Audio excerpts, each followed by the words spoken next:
Hello everyone, good afternoon to all of you. So now in previous lecture, I will discuss in front of you कि introduction part को हमने वहां पर discuss किया था। मैंने आपको बताया था how to develop the highway, और हाईवे को डेवलप किया गया। तो जब हाईवे को मैंने डेवलप किया तो एक्चुअल में कौन कौन सी कमेटीज को बनाया गया, कमेटी के क्या रिकमेंडेशंस थे, ये सब चीजों को हमने वहां पर सीखा था। So now I will discuss in front of you a next very important task। और मैंने आपको सबसे पहले बताया था जब मैं हाईवे इंजीनियरिंग की बात करूंगा तो हाईवे इंजीनियरिंग में मुझे दो पार्ट्स, मुझे पूरे हाईवे इंजीनियरिंग को मुझे 3 पार्ट में कवर करना पड़ेगा। The first part is called as, जिसको मैं ज्योमेट्रिक डिजाइन या हाईवे इंजीनियरिंग बोलूंगा। Second traffic engineering, other is pavement design. और मैंने आपसे बोला था वहां पर कुछ टॉपिक को मुझे कवर करना पड़ेगा। First topic is introduction, another is geometric design, फिर इसके बाद ट्रैफिक इंजीनियरिंग, फिर इसके बाद pavement design, then pavement material, then pavement maintenance. Am I right और रॉन्ग? तो बेटा मैंने यहाँ पर फर्स्ट पोर्शन इंट्रोडक्शन को खत्म कर दिया है हाईवे इंजीनियरिंग के। Now I will discuss in front of you a next very important task. और मैं क्या स्टार्ट करने वाला हूँ यहाँ पर मैं सेकंड इंपॉर्टेंट चैप्टर को स्टार्ट करने वाला हूँ। It is called as geometric design of highway engineering. So write down the heading डालेगा geometric design. If I will talk about geometric design, यदि मैं ज्योमेट्रिक डिजाइन की आपके सामने बात करूंगा, अगर मैं ज्योमेट्रिक डिजाइन की आपके सामने बात करूंगा, तो ज्योमेट्रिक डिजाइन में मुझे किन किन टॉपिक को कवर करना है। सबसे पहला टॉपिक जो मुझे यहाँ पर कवर करना है उसको बोला जाता है क्रॉस सेक्शनल एलिमेंट्स। तो all of you, the first topic which is covered here उसको बोलूंगा मैं cross sectional element. Second topic को मुझे यहाँ पर ज्योमेट्रिक डिजाइन में जो कवर अप करना है, और सेकंड टॉपिक को मैं क्या बोलूंगा, सेकंड टॉपिक को बोलूंगा site distances. Site distances, site distances का मतलब क्या होता है? साइट डिस्टेंसेस का मतलब होता है बेटा, किसी भी कोई भी व्हीकल जब किसी एक पर्टिकुलर पाथ पर मूव करता है, कोई भी व्हीकल जब किसी एक पर्टिकुलर पाथ पर मूव करता है, तो व्हीकल के मूवमेंट, जब भी व्हीकल का मूवमेंट होता है, तो व्हीकल मूवमेंट के दौरान कुछ यानी कि ऐसा बोलना चाहिए कि मूवमेंट के दौरान मान लीजिए मेरे व्हीकल को स्टॉप होने के लिए कुछ लेंथ रिक्वायर्ड है। एम आई राइट और रॉन्ग? और या फिर व्हीकल वेरियस ऑपरेशंस को परफॉर्म करे, जैसे कि ओवरटेकिंग करे, जैसे कि स्टॉप हो जाए, ये परफॉर्मेंस ही तो है। एम आई राइट और रॉन्ग? तो इसीलिए मैं ये बोल सकता हूँ कि साइड डिस्टेंस का मतलब होता है किसी भी हाईवे पर अवेलेबल की जाने वाली वो मिनिमम डिस्टेंस, जिस डिस्टेंस में किसी भी हाईवे पर प्रोवाइड की जाने वाली वो मिनिमम डिस्टेंस, जिस डिस्टेंस पे या जिस डिस्टेंस में व्हीकल अपने परफॉर्मेंस को व्हीकल कुछ एक्टिविटी को परफॉर्म करवाता है। Clear to all of you? या व्हीकल कुछ परफॉर्म करता है। परफॉर्म का मतलब स्टॉप हो जाए, परफॉर्म का मतलब ओवरटेक कर ले। एम आई राइट और रॉन्ग? चलिए, तो इसी तरीके से मैं अगर आपके लिए थर्ड इंपॉर्टेंट टास्क को बताऊं ज्योमेट्रिक डिजाइन का, सो वो होता है horizontal alignment. Clear to all of you? इसके बाद अगर मैं थर्ड इंपॉर्टेंट टास्क की बात करता हूं, so it is called as horizontal alignment. Horizontal alignment, clear? इसी तरीके से अगर मैं फोर्थ की बात करूं तो इसके बाद क्या पढ़ाया जाएगा आपको? इसके बाद पढ़ाया जाएगा वर्टिकल अलाइनमेंट। अगर मान लीजिए मैं आपके सामने बात करता हूं अगर मान लीजिए मैं आपके सामने बात करता हूं कंप्लीट ज्योमेट्रिक डिजाइन का, तो उसमें 4 पोर्शंस को कवर करना पड़ेगा। Cross sectional element, second is side distance, another is horizontal alignment and next is vertical alignment. Clear? So अपन आज क्या करते हैं, अपन आज 2 पोर्शन को कवर करने की कोशिश करते हैं। The first portion is cross sectional element and another portion is side distance. कल की क्लास में अपन अनदर 2 पोर्शन को कवर करने की कोशिश करेंगे। वैसे तो इसमें 3 दिन का लेक्चर लगेगा, यानी 3 लेक्चर मुझे चाहिए पड़ेंगे कम से कम, लेकिन फिर भी हम कवर करने की कोशिश करेंगे आज 2 घंटे में। क्रॉस सेक्शन एलिमेंट के बाद हो सकता है अपना पहला साइड डिस्टेंस मैं आपके लिए कैलकुलेट करना सिखा दूं, और या फिर मैं उसको इंट्रोडक्शन के तौर पर आपको थोड़ा सा बता दूं। क्लियर? चलिए, सबसे पहले तो हम फर्स्ट यूनिट को स्टार्ट करते हैं। The first unit is cross sectional elements here. So write down the heading. सभी बच्चे हेडिंग डालेंगे यहाँ पर। हेडिंग डालिएगा सबसे पहला क्रॉस सेक्शनल एलिमेंट्स। अब भाई यदि मान लीजिए मैं आपके सामने क्रॉस सेक्शनल एलिमेंट्स ये हेडिंग डाला, ठीक है, सो क्रॉस सेक्शनल एलिमेंट का मतलब होता है जब भी मैं किसी भी हाईवे की बात करता हूँ या जब भी मैं किसी रोड सरफेस की बात करूंगा तो उसके कुछ एलिमेंट्स जैसे कि फ्रिक्शन, जैसे कि स्किड, जैसे कि स्लिप, है ना, इन सब में क्या डिफरेंस होता है, कैम्बर क्या कहलाता है, कुछ टेक्निकल टर्म से इंट्रोड्यूस कराऊंगा इस पर्टिकुलर चैप्टर में। क्लियर? तो क्रॉस सेक्शन एलिमेंट में सबसे पहला जो मुझे डिस्कस कराया जाता है, the first cross sectional element is called as friction. मैं सबसे पहले आपके सामने फ्रिक्शन की बात करता हूं। If I will talk about friction, यदि मैं आपके सामने फ्रिक्शन की बात करूंगा, देखिए बहुत ध्यान से, जैसे मान लो सभी बच्चे एक बात तो जानते हैं, क्या जानते हैं कि सर मैंने बचपन में एक क्लास में पढ़ा था, बचपन मतलब 11 12 हो सकता है, 9th 10th हो सकता है, ठीक है, इससे ज्यादा बचपन में नहीं जाना है मुझे। मैंने ये पढ़ा था कि सर इस तरीके से अगर मान लीजिए कोई सरफेस है, इस तरीके से अगर कोई सरफेस है और उस सरफेस पर मैं क्या करता हूँ, एक ब्लॉक को रख देता हूँ। मैंने उस सरफेस पर क्या किया, एक इस तरीके से ब्लॉक को रख दिया। सर बहुत ध्यान से समझना, एकदम प्रैक्टिकल टास्क बता रहा हूँ, बहुत ध्यान से सभी लोग समझिएगा। मैंने इस तरीके से एक बॉडी लिया और उस बॉडी को सरफेस के ऊपर रख दिया। सरफेस के ऊपर इस बॉडी को जब मैंने रखा सर, सरफेस के ऊपर जब इस बॉडी को मैंने रखा, मैंने देखा अगर मैं बॉडी को इस तरफ एफ फोर्स अप्लाई करवाता हूं, अगर मैं इस तरीके से बॉडी को इस डायरेक्शन में मोशन करवाता था, या फिर v वेलोसिटी से सपोज बॉडी चल रहा है, ठीक है ना, इस डायरेक्शन में मोशन हो रहा है, अगर बॉडी का एफ फोर्स मैंने इस डायरेक्शन में लगाया, बॉडी का मोशन आगे की तरफ होगा, ठीक है ना। तो आपने बचपन में पढ़ा होगा कि फ्रिक्शन फोर्स इसको रेजिस्ट करेगा, यानी कि फ्रिक्शन फोर्स इसके अपोजिट डायरेक्शन में लगेगा। एम आई राइट और wrong? This is friction force, यही फ्रिक्शन फोर्स होता था। इट इज कौन सा force? This is friction force, यही फ्रिक्शन फोर्स होगा, ठीक है। सो भाई फ्रिक्शन फोर्स हमेशा अपोजिट डायरेक्शन में एक्ट करता था। फ्रिक्शन फोर्स का वैल्यू कैसे निकालते थे? फ्रिक्शन फोर्स का वैल्यू निकालते थे mu multiply by N, where mu क्या कहलाता था? म्यू कहलाता था हमारे सामने फ्रिक्शन कोएफिशिएंट। अगर मैं म्यू की बात करता था तो म्यू कहलाता था फ्रिक्शन कोएफिशिएंट। और what do you mean about N? So N का मतलब होता था नॉर्मल रिएक्शन। यही पढ़े थे ना हम बचपन में, हमें यही पढ़ाया गया था कि बेटा friction force is equal to होता है म्यू मल्टीप्लाई बाय एन, ठीक है। So friction force is equal to mu multiply by n, that means friction coefficient multiply by normal reaction। अब एक बात सुनिएगा और बड़े ध्यान से, जैसा यहाँ पर फ्रिक्शन फोर्स पढ़ा, वैसे ही जस्ट सिमिलर फ्रिक्शन फोर्स आपका हाईवे इंजीनियरिंग में भी पढ़ाया जाएगा। अब हाईवे इंजीनियरिंग में कैसे पढ़ाया जाएगा? जैसे सपोज दैट, देखना, इस तरीके से मैं अगर किसी भी रोड का टॉप व्यू बनाऊं, this is a top view of any road, मैं किसी भी रोड का यहाँ पर एक टॉप व्यू बना देता हूँ, this is our top view, ये आपको मैंने टॉप व्यू बना के बता दिया। अब भाई ये रोड का मान लो टॉप व्यू है और इस रोड पर कोई भी व्हीकल मूव कर रहा होगा v वेलोसिटी से, ठीक है ना। सो मैंने आपसे बोला दिस इज अवर व्हीकल, ये आपका मैंने व्हीकल यहाँ पर बता दिया। एक सेकंड प्लीज, मैंने आपसे बोला यहाँ पर एक व्हीकल मूव कर रहा होगा और मैं यहाँ पर एक व्हीकल बना देता हूँ, vehicle is moving like this, इस तरीके से हमारा एक व्हीकल है, ये व्हीकल मूव करेगा। अब भाई ये व्हीकल है और इस व्हीकल का वेलोसिटी कितना है? व्हीकल का वेलोसिटी v, और इस आगे की डायरेक्शन में व्हीकल मूव करता हुआ जा रहा है। अगर आगे की डायरेक्शन में व्हीकल मूव करता हुआ जा रहा है, so we already know that, हम एक बात को बहुत अच्छे तरीके से जानते हैं कि फ्रिक्शन फोर्स इस डायरेक्शन में डेवलप होगा, this is friction force. Clear? लेकिन एक बात बताइए, एक्चुअल में ये मैंने टॉप व्यू देखा, सो ये वाला फोर्स अलोंग दी लेंथ ही लग रहा है ना, ये रोड की अलोंग लेंथ या फिर along the direction of traffic के डायरेक्शन के अलोंग ही फ्रिक्शन फोर्स एक्ट कर रहा है, इसीलिए इस फ्रिक्शन फोर्स को बोला जाएगा longitudinal friction. Clear to all of you? अच्छा, अब भाई अगर मान लो कुछ ऐसी कंडीशन हो जाती कि व्हीकल आपके कर्व पाथ पर मूव कर रहा होता, curve path is looking like this, vehicle is moving on a curve path, अगर आपका व्हीकल कर्व पाथ पर मूव करता तो क्या हो जाता बेटा? अगर ये व्हीकल कर्व पाथ पर मूव करता, vehicle is looking like this, यहाँ पर मुझे व्हीकल कुछ इस तरीके से दिखाई देता, व्हीकल इस कर्व पाथ पर जब मूव कर रहा होता। अब एक बात बताना और बात को बहुत ध्यान से सुनना, सभी बच्चे वैसे तो बातों को समझते हैं, फिर भी एक बार बहुत ध्यान से देखिए। Vehicle is moving on this curve path, मैंने आपसे बोला v is the velocity of vehicle. जब भी व्हीकल इस कर्व पाथ पर मूव करेगा, curve is a part of circle, curve circle का ही पार्ट है बेटा, जब भी व्हीकल इस कर्व पाथ पर मूव करेगा तो रेडियल से outward direction, radially outward direction एक सेंट्रीफ्यूगल फोर्स एक्ट करता था कि नहीं करता था? P कौन सा फोर्स होगा?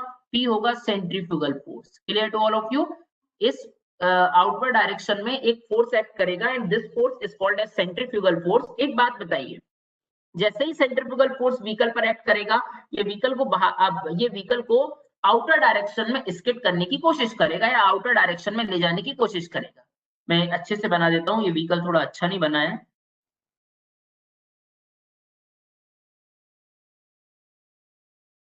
इस तरीके से v वेलोसिटी से मूव कर रहा होगा, तो इस सेंट्रीफ्यूगल फोर्स के कारण व्हीकल बाहर की तरफ डायरेक्शन में जाने की कोशिश करेगा।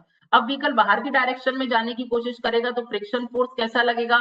Friction force is looking like this, ठीक है ना? इस तरीके से फ्रिक्शन फोर्स डेवलप होगा। एक बात बताइए सर, इस तरीके से अगर फ्रिक्शन फोर्स डेवलप हुआ, friction force is developed like this, इस तरीके से फ्रिक्शन फोर्स डेवलप होगा, ये along the direction of traffic है कि परपेंडिकुलर डायरेक्शन ऑफ ट्रैफिक है? तो हमें देखकर समझ में आ रहा है कि sir it is the perpendicular direction of traffic, ये along the direction of traffic नहीं है, इसीलिए ये एफ कौन सा है? इसीलिए ये एफ लेटरल है। क्लियर? एक हो गया एफ लॉन्गिट्यूडनल और यहाँ पर हो गया एफ लेटरल। एक बात बताइए सर, एक्चुअल में अगर मुझे फ्रिक्शन फोर्स की वैल्यू को निकालना है तो फ्रिक्शन फोर्स होता है friction coefficient multiply by normal reaction. Normal reaction मतलब इस सरफेस के नॉर्मल, इस तरीके से होता था। नॉर्मल रिएक्शन का मतलब होता था इस सरफेस के नॉर्मल, इस तरीके से जो रिएक्शन डेवलप हुआ वो नॉर्मल रिएक्शन। भाग्य की बात ये थी कि इस कंडीशन में, अगर इस कंडीशन की बात करता था तो वेट ही इसकी नॉर्मल रिएक्शन बन जाता था। क्लियर? अब देखना बहुत ध्यान से। मुझे यहाँ पर भी क्या करना पड़ेगा, अगर मुझे लॉन्गिट्यूडनल फ्रिक्शन फोर्स निकालना है या फिर लेटरल फ्रिक्शन फोर्स निकालना है तो किस तरीके से निकालूंगा? देखिए बहुत ध्यान से। Yes sir.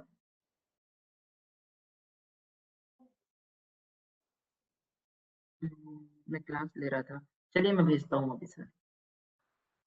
ओ, तो मैंने आपसे बोला कि अगर मुझे एफ लॉन्गिट्यूडनल और एफ लेटरल की वैल्यू निकालनी है तो देखिए कैसे निकलेगा। क्या मैं ऐसा लिख सकता हूँ, क्या मैं ऐसे लिख सकता हूँ कि अगर मैं लॉन्गिट्यूडनल फ्रिक्शन फोर्स की वैल्यू निकालना चाहता हूँ तो फिर यहाँ पर भी क्या होगा? अच्छा, सिर्फ एक आपको बात समझनी है कि यहाँ पर मैं कोई फ्रिक्शन कोएफिशिएंट को फिजिक्स में काय के थ्रू बताता था?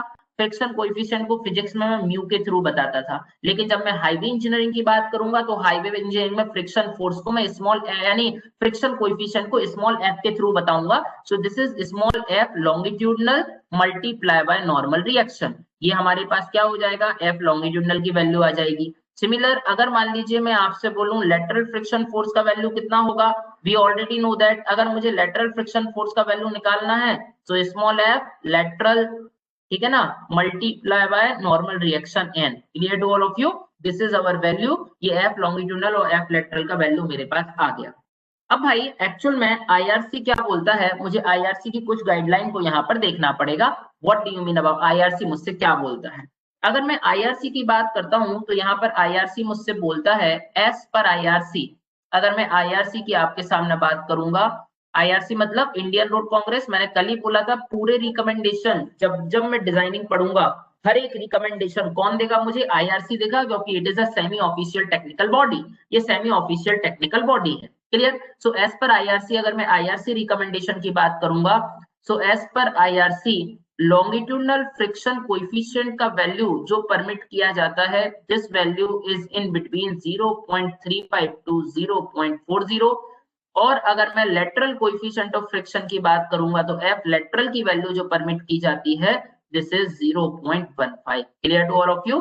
These two values are given by IRC. अच्छा एक बात बताइए। हाँ सर। अच्छा अच्छा। हाँ हाँ।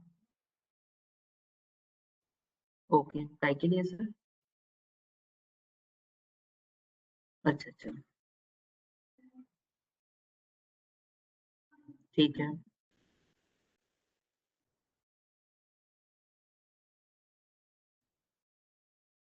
Okay okay. ठीक।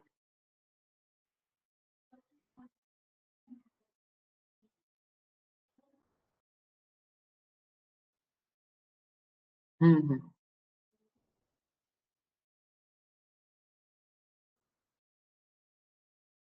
ठीक है सर।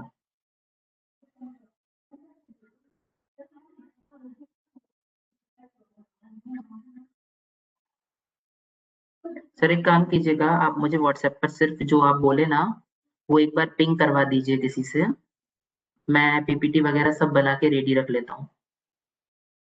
ठीक। हाँ हाँ सर, वो सर आप मुझ पर छोड़ दीजिए। ओके। ठीक है सर, एक एक बार सिर्फ मुझे पिंग कर देंगे व्हाट्सएप पर। ठीक है, मैं क्लास ले रहा था एक्चुअल में अभी। ठीक है, मैं आपको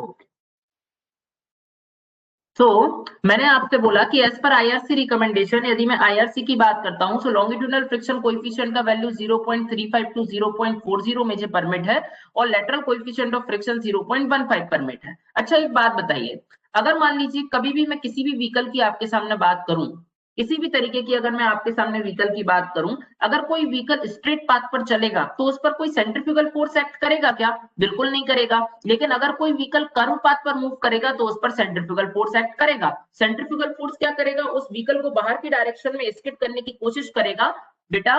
तो ये जो लेटरल फ्रिक्शन है वो अंदर की तरफ एक्ट करेगा। यानी कि मैं एक बात समझा, लेटरल फ्रिक्शन केवल और केवल तब आया जब हमारा व्हीकल बाहर की डायरेक्शन में जा रहा था। बाहर की डायरेक्शन में कब जा रहा था? जब उस पर सेंट्रीफ्यूगल फोर्स एक्ट हो रहा था। और सेंट्रीफ्यूगल फोर्स कब एक्ट हो रहा था? जब vehicle is moving on a horizontal curve, या फिर किसी भी कर्व पाथ पर जो व्हीकल मूव कर रहा था तभी ये सब हो रहा था। इसीलिए मैं एक स्टेटमेंट ये लिख सकता हूँ सीधा सीधा, यहाँ पर एक नोट डाल के लिख दीजिएगा point, it is very very important, ये बहुत ज्यादा इंपॉर्टेंट है। बच्चे जनरली इस चीज को भूल जाते हैं, लेकिन हमें नहीं भूलना है। Clear to all of you? देखिएगा, इस मैं आपसे बोला कि lateral friction comes in the picture, lateral friction picture में तभी आएगा जब vehicle is moving on a horizontal curve, है ना? या vehicle is moving on a horizontal curve, कभी भी कोई भी व्हीकल जब हॉरिजॉन्टल कर्व पर मूव करेगा तभी लेटरल फ्रिक्शन कोएफिशिएंट डेवलप होगा। ठीक है ना? सो मैं यहां पर लिखता हूं, lateral friction comes in the picture, lateral friction comes in the picture, lateral friction comes in the picture only when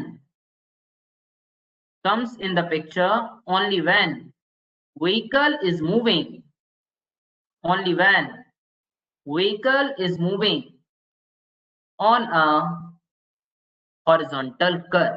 clear to all of you? समझ में आया सभी को? मैंने लिखा vehicle is moving on a horizontal curve. ठीक है, lateral friction comes in the picture when only when vehicle is moving on a horizontal curve, ये जब केवल और केवल हॉरिजॉन्टल कर्व पर आपका कोई भी व्हीकल मूव करेगा तभी लेटरल फ्रिक्शन फोर्स डेवलप होगा। क्लियर? अच्छा, अगर किसी बच्चे को ये लगता है स्ट्रेट पाथ पर मूव करेगा तब क्यों डेवलप नहीं होगा लेटरल फ्रिक्शन? तो बेटा एक बात बताइए, सेंट्रीफ्यूगल फोर्स एक्ट करेगा, सपोज दैट ऐसा, सेंट्रीफ्यूगल फोर्स का वैल्यू कितना होता? mv square upon R. Straight path पर रेडियस की वैल्यू कितनी होती? इनफाइनाइट। जीरो मत बोलना, रेडियस जीरो कभी नहीं होता। सो इस r is equal to infinite. So what is the value of centrifugal force? Centrifugal force p is equal to zero. अगर कोई सेंट्रीफ्यूगल फोर्स डेवलप ही नहीं होगा, व्हीकल बाहर की डायरेक्शन में जाएगा ही नहीं, तो सर लेटरल फ्रिक्शन कोएफिशिएंट का कोई काम है क्या? कोई काम ही नहीं होगा। तो lateral friction comes in the picture only when vehicle is moving on a horizontal curve. Yes, इसका मतलब ये नहीं है कि जब ये हॉरिजॉन्टल कर्व पर चलेगा तो केवल लेटरल ही लगेगा। अरे ये आगे की डायरेक्शन में भी तो मूव कर रहा है बेटा, तो इस कंडीशन में लॉन्गिट्यूडनल भी लगेगा। Clear to all of you? लेकिन जब भी व्हीकल हॉरिजॉन्टल कर्व पर बात करेगा यानी मूव करेगा तो लेटरल फ्रिक्शन फोर्स डेवलप होता है, इसीलिए इसको ही गवर्निंग मान लिया जाता है। इस कंडीशन में लॉन्गिट्यूडनल से ज्यादा काम नहीं किया जाता। क्लियर? चलिए अब हम आगे चलते हैं, ये आपको स्टेटमेंट थोड़ा सा याद रखना है। Now I will discuss in front of you. अब मैं आपके सामने एक छोटा सा इंपॉर्टेंट बात को डिस्कस करता हूँ। वो इंपॉर्टेंट बात क्या है, बहुत ध्यान से समझने की कोशिश कीजिए। ठीक है, इंपॉर्टेंट बात है कि what do you mean about slip and skid? Skid और स्लिप में क्या डिफरेंस होता है? क्लियर? सो देखिएगा, राइट डाउन दी हेडिंग। ये सेकंड, ये अपन ने एक तो पहला समझ लिया आपने, first friction. Now I will discuss in front of you a second very important point. मैं आपको सेकंड इंपॉर्टेंट पॉइंट के बारे में डिस्कस करता हूं। सेकंड इंपॉर्टेंट पॉइंट क्या था? Skid and slip. Skid and slip, skid और स्लिप में क्या डिफरेंस होता है? Clear to all of you? What is the difference between skid and slip? ठीक है, तो देखिए बहुत ध्यान से, if I will talk about skid and slip, यदि मैं आपके सामने स्किड एंड स्लिप की बात करता हूं, सो बेटा इसके लिए मुझे थोड़े से मोशन के बारे में जानना पड़ेगा। जैसे suppose that I will considering in front of you, मैं आपके सामने कंसीडर किया ये से एक सर्कुलर व्हील है, clear, this is our circular wheel. अगर मैं सर्कुलर व्हील की आपके सामने बात करूं, इस सर्कुलर व्हील का मैंने सेंटर बनाया। बेटा व्हील क्या करता है, अपनी एक्सिस पर भी रोटेट होता है और एक जगह से दूसरी जगह ट्रांसलेट भी होता है। एम आई राइट और रॉन्ग? जब ये व्हील अपने एक्सिस पर रोटेट होगा, अपने ही एक्सिस पर, आप साइकिल को स्टैंड पर लगाओ और चक्के को घुमाते रहो, तो चक्का अपने एक्सिस पर, टायर अपने एक्सिस पर रोटेट होता रहेगा, लेकिन आगे की तरफ फर्दर फॉरवर्ड नहीं हो पाएगा। एम आई राइट और रॉन्ग? वो one place to another place translate नहीं हो पाएगा। इसीलिए मैंने आपसे बोला कि जब भी ये अपने ऑन एक्सेस पर इस तरीके से मोशन करता है, तो इस मोशन का एक बहुत सुंदर नाम है, इस मोशन को बोला जाता है रोटेशनल मोशन। कौन सा motion? It is called as rotational motion. जब टायर क्या करता है, अपने ऑन एक्सेस पर रोटेट होने लगता है, so it is called as rotational motion. और अगर मान लो ये एक पॉइंट से दूसरे पॉइंट की तरफ ट्रांसलेट हो जाए, so it is called as translation motion. समझ में आ रहा है? It is called as translation motion. हमारे व्हीकल का टायर क्या करता है, अपने एक्सिस पर भी रोटेट होता है और एक प्लेस से दूसरे प्लेस पर मूव भी होता है। एम आई राइट और रॉन्ग? अपने ऑन एक्सिस पर रोटेट भी होता है और एक प्लेस से दूसरे प्लेस पर मूव भी होता है। इसी का रीजन है बेटा, इसी का रीजन है कि वहां पर rotation as well as translation दोनों तरीके के मोशन अकर होते हैं। Clear to all of you? अब देखिएगा, firstly I will discuss in front of you कि एक्चुअल में स्किड क्या होता है, स्लिप क्या होता है। मैं बिना इन दोनों चीजों के स्किड स्लिप नहीं समझा पाता, इसीलिए मैंने रोटेशन और ट्रांसलेशन मोशन की हेल्प ली है इन सबको समझाने में। क्लियर? अब देखिएगा बहुत तरीके से, जैसे मान लो मैंने आपसे बोला कि जब भी कोई व्हीकल, जब भी कोई ट्रैक्टर है, suppose that tractor is in mud, यानी किसी भी मिट्टी में अगर कोई ट्रैक्टर फंस गया, clear, tractor is स्टक्ड in a mud, tractor क्या हुआ, एक मिट्टी में जाकर फंस गया। अब ट्रैक्टर अगर मिट्टी में जाके फंस गया, ट्रैक्टर अगर मिट्टी में जाके फंस गया, तो अपन क्या करते हैं, और मिट्टी मान लो बहुत ज्यादा गीली है, सॉइल बहुत ज्यादा सैचुरेटेड है, तो उस कंडीशन में क्या होगा, आप एक्सीलेट देते हो तो टायर अपने पोर्शन, यानी टायर रोटेशन मोशन तो करता है लेकिन उसको फ्रिक्शन नहीं मिल पाता, तो वो ट्रांसलेशन मोशन नहीं कर पाता। एम आई राइट और रॉन्ग? तो उस कंडीशन में क्या हुआ, उस कंडीशन में बेटा रोटेशनल मोशन तो है लेकिन ट्रांसलेशन मोशन नहीं है। तो मैं ऐसे लिख सकता हूं ना, उस कंडीशन को मैं ऐसे लिख सकता हूं कि उस कंडीशन में रोटेशनल मोशन ग्रेटर है लेकिन ट्रांसलेशन मोशन बहुत कम है। एम आई राइट और रॉन्ग? या फिर है ही नहीं? तो रोटेशन मोशन की वैल्यू ट्रांसलेशन मोशन से ज्यादा है, rotation motion is greater to translation motion. Clear?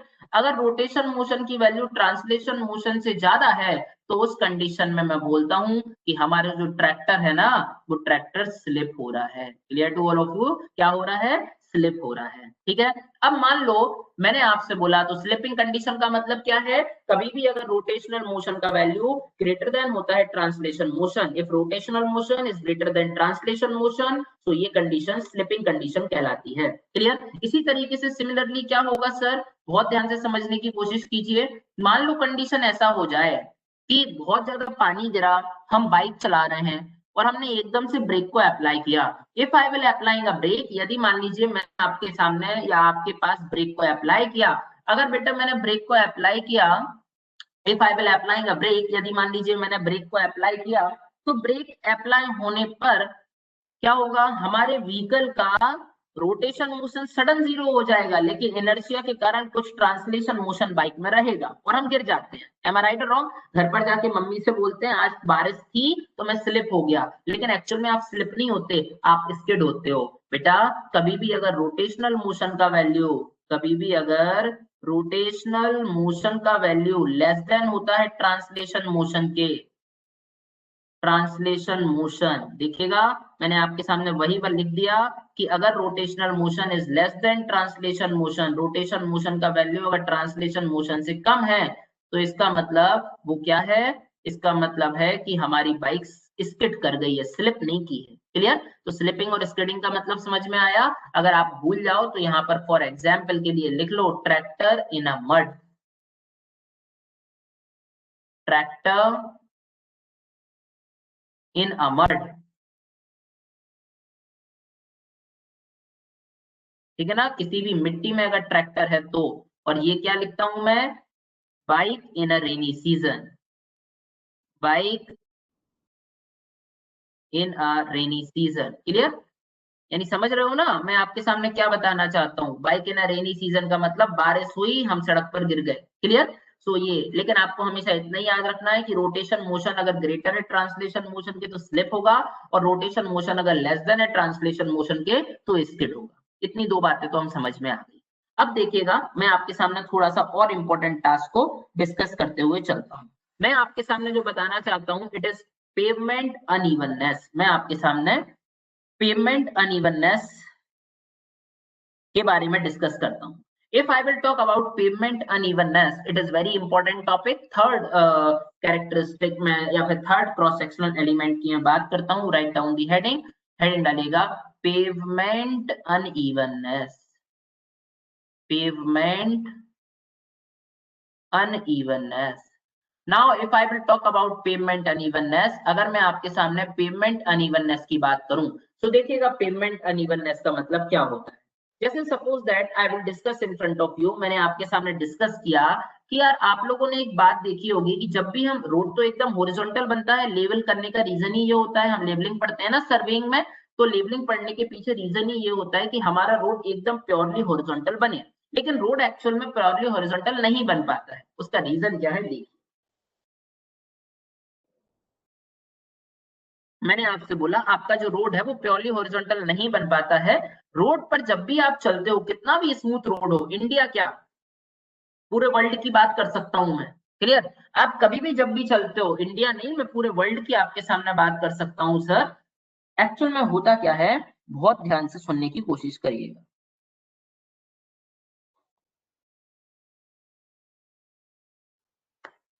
मैंने आपसे बोला मैंने आपसे बोला कि एक्चुअल में जब हम रोड पर चलते हैं, तो रोड पर मैं चलता हूं तो ऐसा लगता है मेरी गाड़ी कुछ इस तरीके से लहराते हुए चल रही है। एम आई राइट और रॉन्ग? ज्यादा स्पीड की गाड़ी होती है तो ऐसे ऐसे चलती है ना, थोड़ी थोड़ी सी, एकदम स्मूथली मूवमेंट नहीं होता। उसका रीजन क्या होता है बेटा? उसका रीजन ये होता है, अगर मैं उसके रीजन की आपके सामने बात करूं, अगर मैं उसके रीजन की आपके सामने बात करूं तो उसके पीछे रीजन ये होता है कि हमारे रोड पर कुछ अनइवननेस होता है। अनइवननेस का मतलब road is looking like this, आपका रोड कुछ इस तरीके से होता है।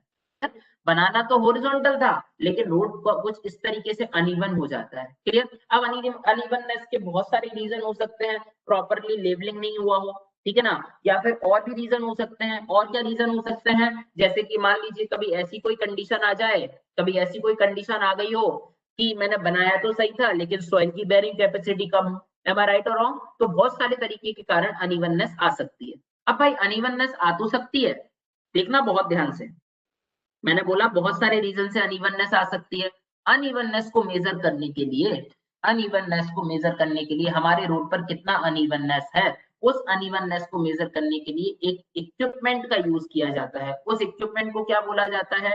उसको बोला जाता है bump indicator. Clear to all of you? तो देखिएगा मैं आपके सामने डिस्कस करना चाहता हूं। मैंने आपसे बोला unevenness can be calculated by the help of bump indicator equipment, ठीक है ना? कौन सा इक्विपमेंट बताया मैंने? Bump indicator. देखिएगा मैंने आपसे बोला it measured by, it is मतलब पेमेंट अनइवननेस। पेमेंट इवननेस कैसे मेजर की जाती है? तो it is measured by it is measured by bump indicator, ठीक है ना? ये बम्प इंडिकेटर की हेल्प से मेजर की जाती है। It is measured bump indicator. अब भाई इसको मैंने बम्प इंडिकेटर से मेजर किया, ठीक है ना? एक्चुअल में इट इज BUMP, है ना? It is bump indicator, clear? Bump indicator की हेल्प से मैंने इसको मेजर किया। और बम्प इंडिकेटर को डेवलप कौन ने किया था? अपन ने पढ़ा था ना, एक रिसर्च इंस्टीट्यूट बनाया है जयकर कमेटी ने, CRRI, central road research institute, उसी ने इसको डेवलप किया है, clear? So it is measured by bump indicator. इसको मैं बम्प इंडिकेटर की हेल्प से मेजर करूंगा। डेवलप्ड बाय किसने developed? So developed by CRRI, that means central road research institute. कब बना था ये? 1950 में। एम आई राइट और रॉन्ग? कल ही हम पढ़े हैं। अब देखिएगा एक्चुअल में होता क्या है अनइवननेस। मैंने आपसे बोला कि एक्चुअल में आपका रियलिटी में रोड कैसा होना था? तो आपने बोला सर रियलिटी में road is looking like this, मुझे इस तरीके से रोड चाहिए था, लेकिन एक्चुअल मुझे रोड ऐसा नहीं मिल पाया, मुझे रोड इस तरीके से ब्लू लाइन के तरीके से मिला, जबकि मुझे रेड लाइन के तरीके से चाहिए था। तो मैंने क्या किया, मैं अपने व्हीकल में एक बम्प इंडिकेटर को लगाऊंगा और बम्प इंडिकेटर रीडिंग को मेजर करता जाएगा, ठीक है ना। तो यहाँ पर ये व्हीकल यहाँ से जब चलेगा एकदम नीचे आएगा तो यहाँ पर मैक्सिमम डेप्थ कितनी है, सपोज दैट मैंने कहा, सपोज दैट मैंने आपसे बोला कि ये जो आपको डेप्थ मिली, suppose that it is 10 mm, am I right और रॉन्ग। फिर ये ऊपर गया, इसने ये वाली को मेजर कर लिया, सिमिलरली उसने इस वाले को मेजर कर लिया। तो ये क्या करेगा, ये पर किलोमीटर तक ये क्यूमुलेटिव मेजर करता हुआ चला जाएगा। जैसे मैंने बोला 10 प्लस 2 इज 12, 12 प्लस, अब मान लो ये 20 mm आ गया तो 20, 12 plus 2 is 12, 10 plus 2 is 12, 12 plus 20 is 32 mm। ऐसे ये पर किलोमीटर तक मेजर करेगा, है ना। यानी कि मैं ऐसे लिख सकता हूँ, it is a cumulative measurement of vertical undulation of pavement. Am I right और रॉन्ग? मैं इसको इस तरीके से लिख सकता हूँ, मैं इसको इस तरीके से लिख सकता हूँ, देखिए, it is a cumulative measurement, it is a cumulative measurement, it is a cumulative measurement of vertical undulation,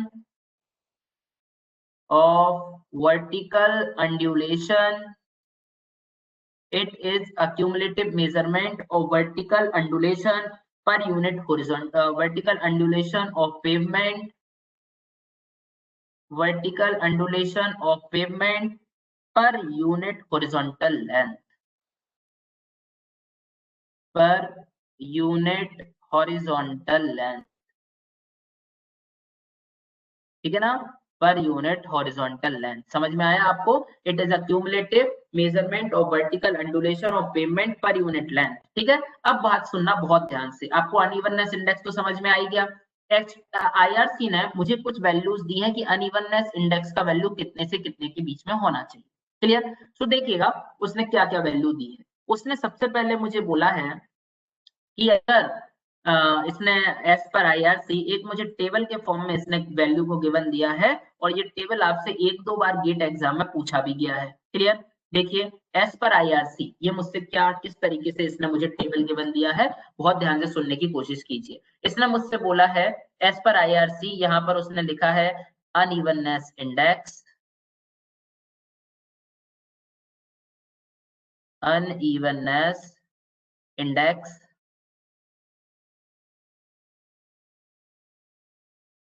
unevenness index, और यहाँ पर उसने लिखा है दिस इज अनइवननेस इंडेक्स, और यहाँ पर जो लिखा गया है अनइवननेस इंडेक्स के बाद क्वालिटी ऑफ पेवमेंट, ठीक है ना, या फिर चलिए ऐसे ही लिख देते हैं क्वालिटी ऑफ पेवमेंट, पेवमेंट की क्वालिटी कैसी है, क्वालिटी ऑफ पेवमेंट। बहुत ध्यान से सुनने की कोशिश करिएगा, सर इसने किस तरीके से मुझे टेबल गिवन दिया है। देखिए ये मुझसे बोलता है अगर अनइवननेस इंडेक्स का वैल्यू लेस देन है 1500 mm पर किलोमीटर, ठीक है ना, ये क्यूमुलेटिव वैल्यू बता रहा हूं मैं, 1500 mm पर किलोमीटर से कम है अगर अनइवननेस इंडेक्स, तो इसका मतलब है कि जो हमारा पेवमेंट है वो गुड, अच्छा पेवमेंट है, ठीक है ना। अगर मान लीजिए अनइवननेस इंडेक्स का वैल्यू 1500 टू 2500 mm पर किलोमीटर है, 1500 mm टू 2500 mm पर किलोमीटर है, तो इसका मतलब है कि ये जो पेमेंट है ना इट इज सेटिस्फैक्टरी, ये सेटिस्फैक्टरी है, मैं इसको कंसीडर कर सकता हूँ, ठीक है ना, इट इज सेटिस्फैक्टरी। अगर मान लीजिए कंडीशन ऐसा हो जाए कि अनइवननेस इंडेक्स का वैल्यू 2500 से लेकर 3200 mm पर किलोमीटर तक है, तो इसका मतलब क्या है कि ये जो पेमेंट होगा ना, ये जो पेमेंट आपके लिए गिवन होगा वो पेमेंट बेटा बैड पेमेंट है, खराब पेमेंट है, clear to all of you, bad pavement, maintenance required है इसका। और अगर मान लो ग्रेटर देन 3200 mm पर किलोमीटर है, यानी कि 3200 mm पर किलोमीटर से भी ज्यादा अनइवननेस इंडेक्स है, तो ये कहता है अनकंफर्ट, ये अनकंफर्ट है, clear to all of you. याद रखिएगा बहुत ध्यान से, आईआरसी सब कुछ कंसीडर कर सकता है, आपकी हर एक गलती को मान सकता है, लेकिन कभी भी कोई भी पैसेंजर को अनकंफर्ट फील हो ये कंसीडर नहीं करेगा, क्लियर। सो आईआरसी क्या करता है, आईआरसी बोलता है यहाँ तक तो ठीक है, अगर यहाँ तक भी कंडीशन है तो आप पेमेंट को मेंटेन करो, और यहाँ के बाद 3200 से अगर ज्यादा है तो फिर इसको रिकंस्ट्रक्ट कर डालो। समझ में आया, क्योंकि ये कभी भी अनइवननेस को यानी सॉरी अनकंफर्टनेस को कंसीडर नहीं कर सकता। अगर मान लो ये अनकंफर्ट है, ये अनकंफर्टेबल है, तो इसका मतलब है फिर आप इसको क्या करो, अगर ये अनकंफर्ट है तो आप इसको वापस से रिकंस्ट्रक्ट करो, या फिर इसमें बहुत ज्यादा सुधार की आपको जरूरत है। क्लियर, ये आपका छोटा सा पॉइंट मैंने आपके सामने डिस्कस किया। और ये पॉइंट क्या था बेटा, this point is consider, this point is called as pavement unevenness. I think आप लोगों को समझ में आया होगा पेमेंट अनइवननेस का मतलब क्या होता है। क्लियर, चलिए हम अब थोड़ा सा आगे आते हैं, कंसेप्ट को थोड़ा और आगे तक ले चलते हैं। ठीक है, इसके बाद देखिए नेक्स्ट इंपॉर्टेंट टास्क मैं आपके सामने क्या डिस्कस करना चाहता हूँ।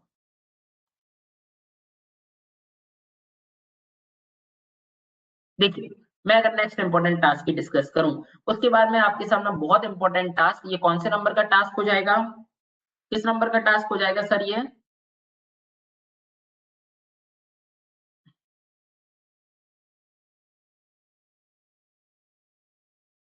देखिए ये किस नंबर का टास्क हो जाएगा, इट इज फोर्थ नंबर का टास्क है, राइट और रॉन्ग, ये फोर्थ नंबर का आपके पास टास्क हो जाएगा। राइट डाउन दी हेडिंग, ये मैं आपके सामने फोर्थ क्रॉस सेक्शन एलिमेंट की बात करता हूँ, दिस इज कैम्बर। क्लियर, मैं कैम्बर की बात करता हूँ।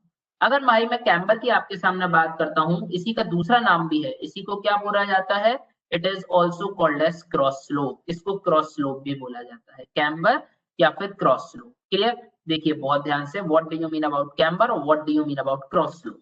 आपने कभी कभार एक्चुअल में मैंने आपको इस चीज को पहले भी बताया हुआ है, जब मैं फर्स्ट लेक्चर आपके लिए ले रहा था, मैंने आपके लिए बताया था कि रोड को जब डेवलप किया गया तो फर्स्ट जो कंस्ट्रक्शन आया था रोड को डेवलप करने के लिए वो था Roman construction, am I right wrong, जो during the period of Roman civilisation आया था। इसके बाद जो सेकंड टाइप का यानी सेकंड कंस्ट्रक्शन आया था, इट इज कॉल्ड एज कौन सा बताया था मैंने आपके लिए, उसको मैंने बताया था ट्रिसैगुएट कंस्ट्रक्शन। मैंने आपसे बोला था कि ट्रिसैगुएट construction is the first construction who suggested that cross slope is required to drain out the surface water, surface water को drain out करने के लिए cross slope required है।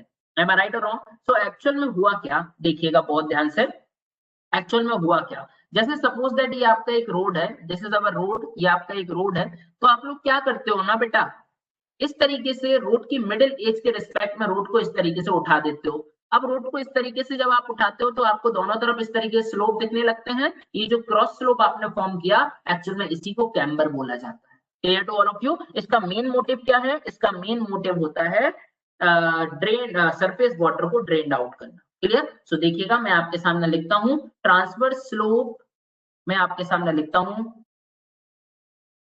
Transverse slope,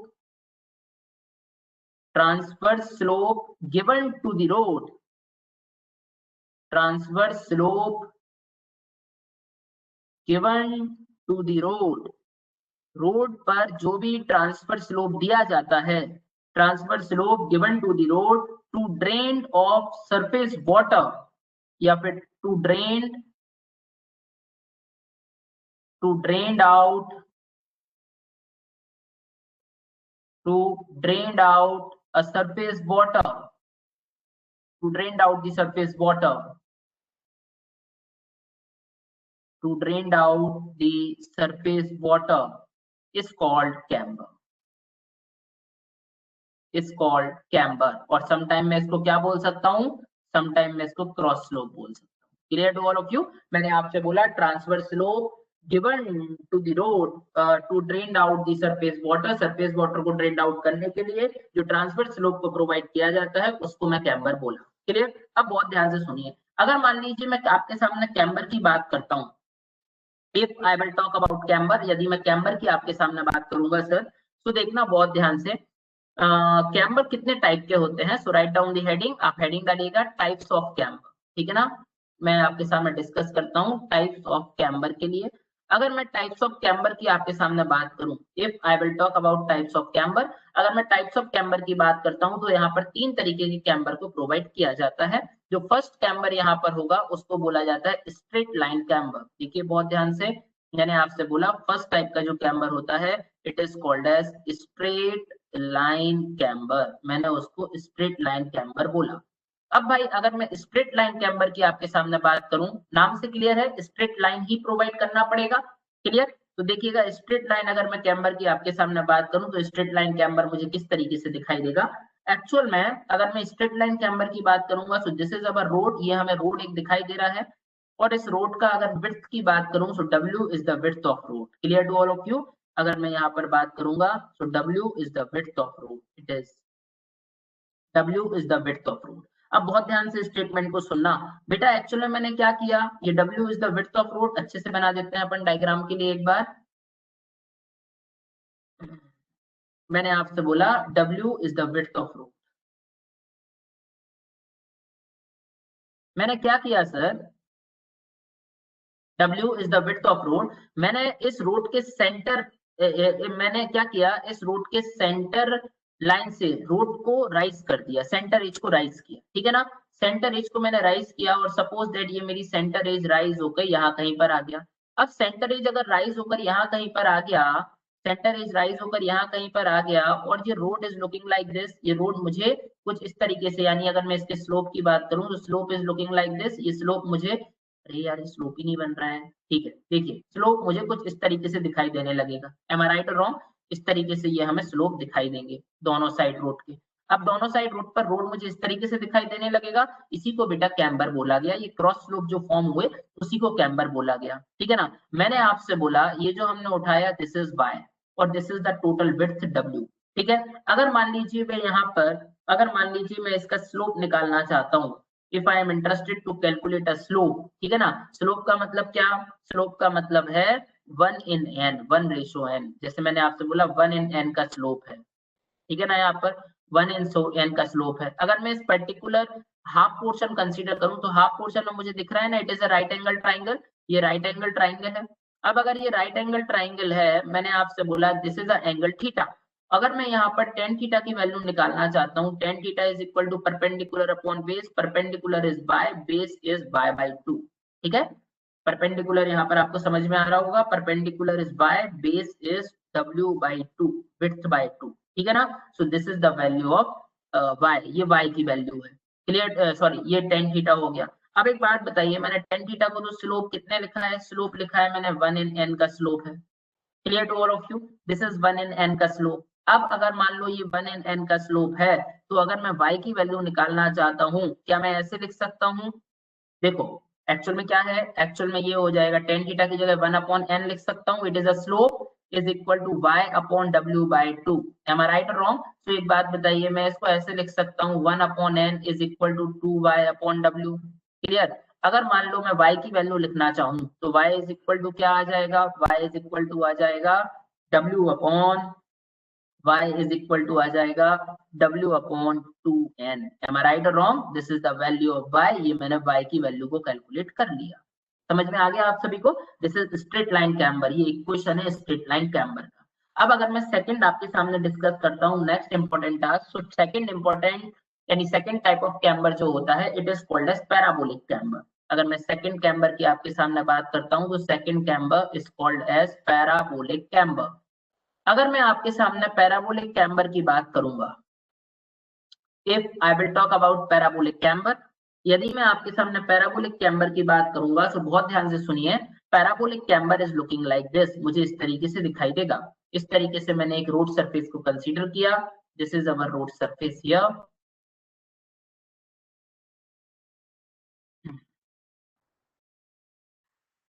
this is our road surface, ये आपका road surface है। और मैंने क्या किया सर, बिल्कुल इस रोड की सेंटर को एज करो, सेंटर लाइन को मैंने राइज किया, सेंटर लाइन को राइज किया तो रोड सरफेस मुझे कुछ इस तरीके से देखने को मिलेगा, लेकिन अभी स्ट्रेट बन रहा था, अब स्ट्रेट ना बनकर थोड़ा पैराबोलिक कर्वेचर फॉर्म में ये इस तरीके से सरफेस मुझे दिखाई देगा। क्लियर? अब इस तरीके से सरफेस दिखाई देगा। मैंने आपसे बोला दिस इज वाई, ये वाई है, ठीक है, सेंटर लाइन को मैंने यहाँ से लेकर यहाँ तक उठा डाला।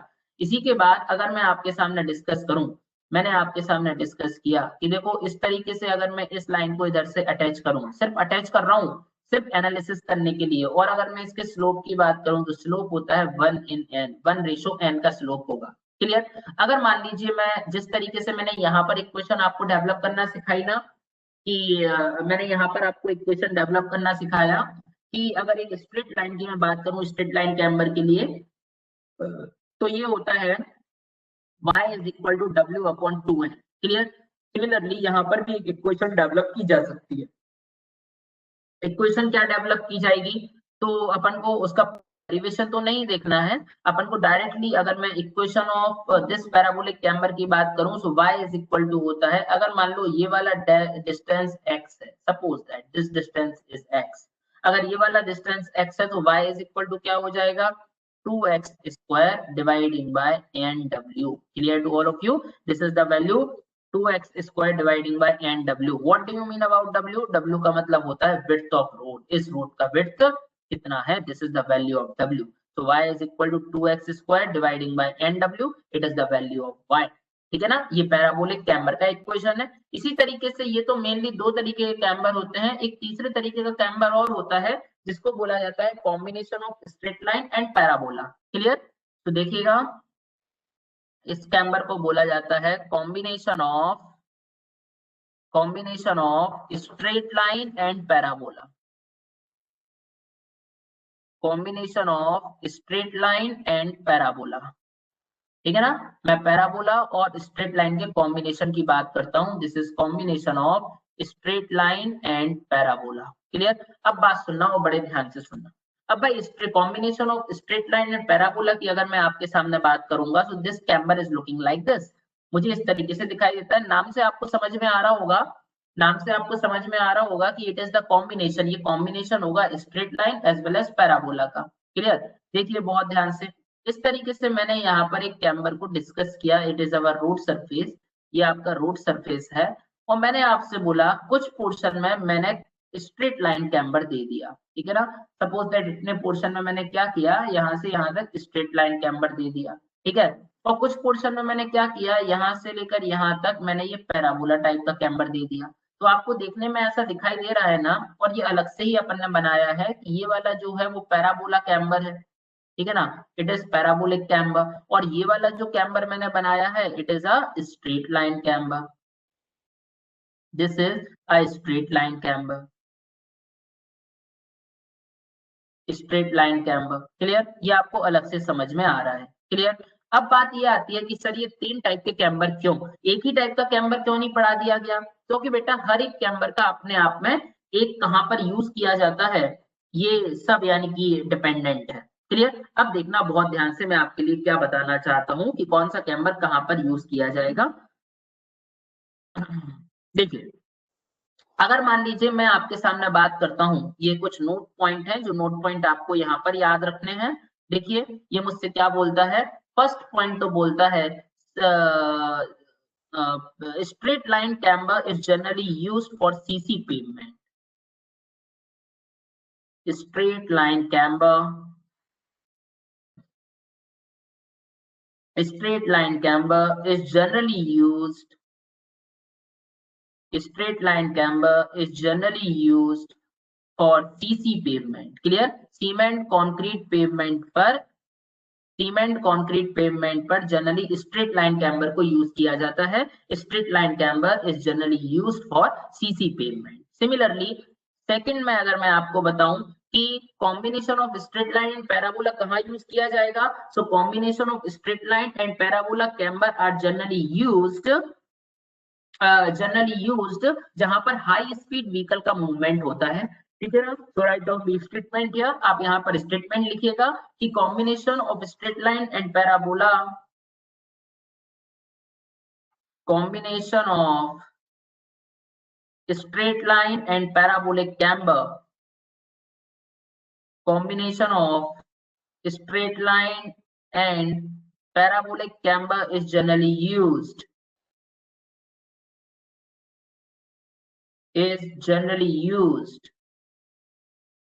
it is generally preferred, ऐसे लिखिएगा, it is generally preferred for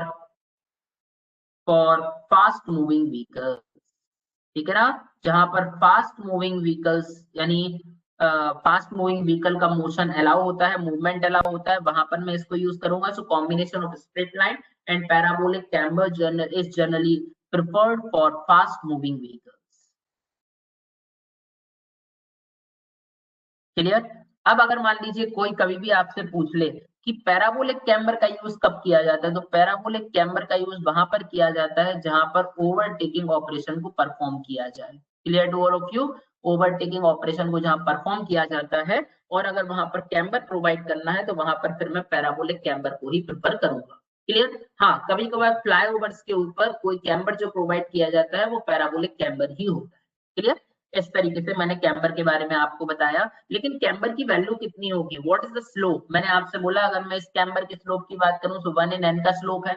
अगर मैं इस वाले कैम्बर की बात करता हूं तो इसमें भी स्लोप 1/n है। क्लियर। लेकिन आईआरसी ने यहाँ पर स्लोप भाई देखो, ड्रेन इसने क्या लिखा है, transfer slope given to the road, given transfer slope given to the road to drain out the surface water is called camber, है ना। सरफेस वाटर यानी कि कौन सा वाटर जो सरफेस पर आ जाए, सरफेस पर कब आएगा वाटर, जब पानी गिरेगा, rain water. M I right और रॉन्ग। तो इसने आईआरसी ने हमारे लिए एक टेबल गिवन दी है, वो टेबल देखिए किस तरीके से उसने मुझे गिवन दी है in terms of rainy areas. Rainy areas मतलब कहां पर ज्यादा रेनफॉल होता है तो उसको हैवी रेनफॉल एरिया बोलूंगा, जहां पर कम एरिया कम यानी एवरेज से ज्यादा हो तो हैवी रेनफॉल एरिया, अगर एवरेज से कम हो तो light rainfall area. M I right और रॉन्ग। ये बात हम हाइड्रोलॉजी इरिगेशन के हिसाब से बहुत अच्छे से जानते हैं। चलिए हम थोड़ा सा आगे आते हैं।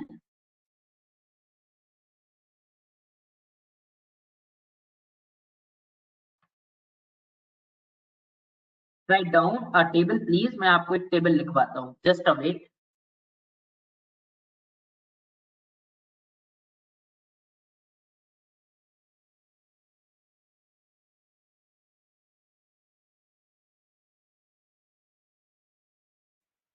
चलिए देखिएगा, मैं आपके सामने एक टेबल बना देता हूँ। आईआरसी ने बनाया है, मैंने ये टेबल नहीं बनाया।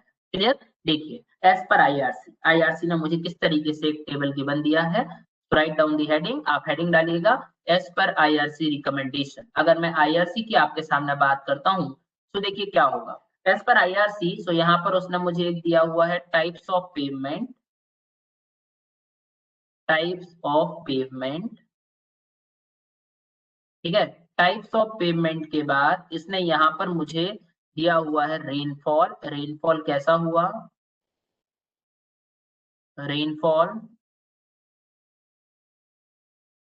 ठीक है।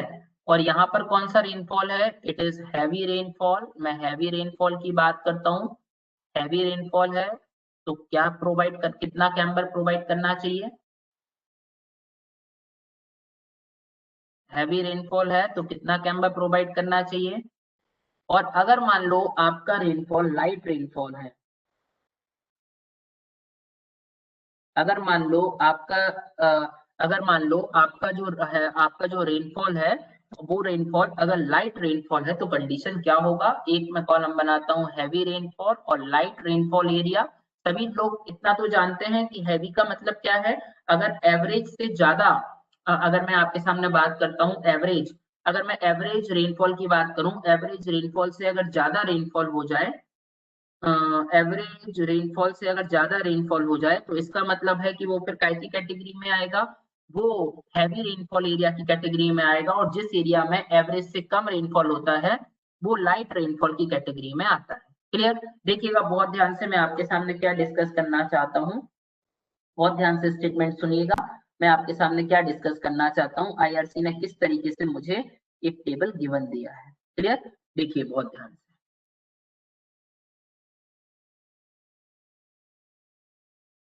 देखिए बहुत ध्यान से, आईआरसी ने किस तरीके से मुझे टेबल गिवन दिया है। If I will talk about IRC, अगर मैं आईआरसी की आपके सामने बात करूंगा तो मैं सबसे फर्स्ट आपके सामने डिस्कस करना चाहता हूं।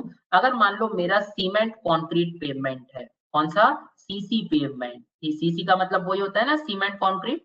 अगर मान लो मेरा सीमेंट कंक्रीट पेवमेंट है, या फिर मान लो मेरा सीमेंट कंक्रीट पेवमेंट है, और या फिर कौन सा पेवमेंट है, या फिर हाई बिटुमिनस पेवमेंट है। हाई बिटुमिनस का मतलब, या फिर मैं इसको थिक बिटुमिनस पेवमेंट बोल सकता हूँ, थिक बिटुमिनस पेवमेंट।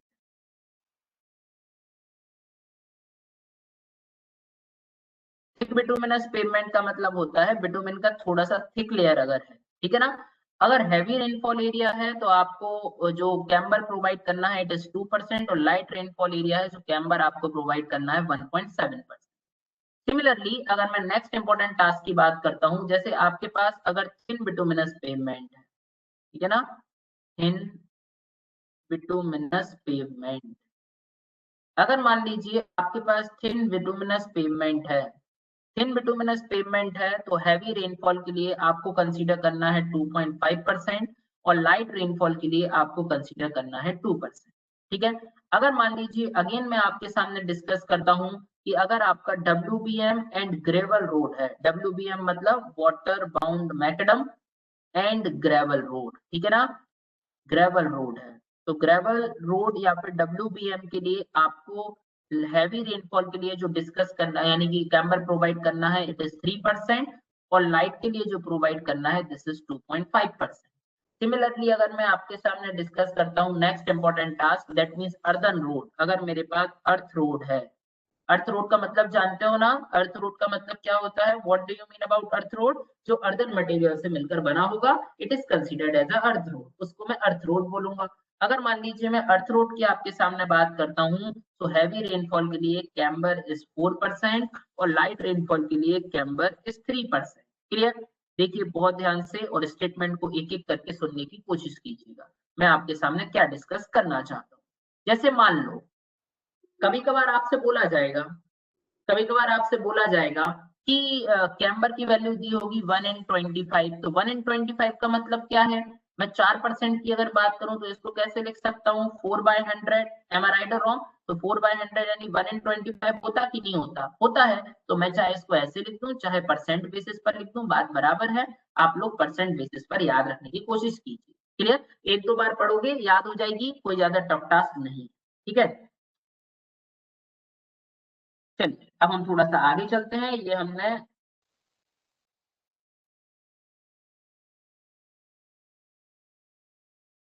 अब मैं थोड़ा सा आगे चलता हूँ और आपके सामने नेक्स्ट इंपॉर्टेंट टास्क की बात करता हूँ। आपने कैम्बर के बारे में समझ लिया है, अब अपन बात करते हैं विड्थ ऑफ पेमेंट की, यानी हमारे पेमेंट का विड्थ कितना होता है। Clear to all of you, so write down the heading, आप हेडिंग डालेगा विड्थ ऑफ पेमेंट। क्लियर,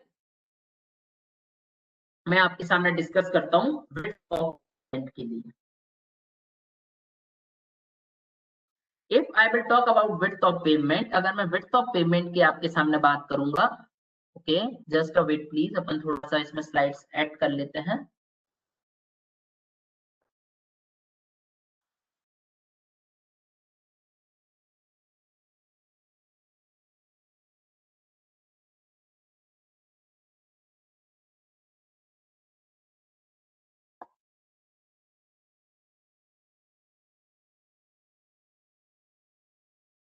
तो if I will talk about in front of you, अगर मैं आपके सामने बात करता हूँ विड्थ ऑफ पेमेंट का, तो राइट डाउन दी हेडिंग, आप हेडिंग डालिएगा प्लीज, विड्थ ऑफ पेमेंट, एक पेमेंट का विड्थ कितना होगा। Clear, right down the heading, आप हेडिंग डालिएगा विड्थ ऑफ पेमेंट।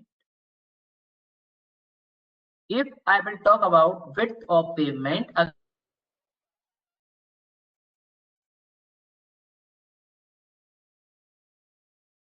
पेमेंट का विड्थ कितना होता है,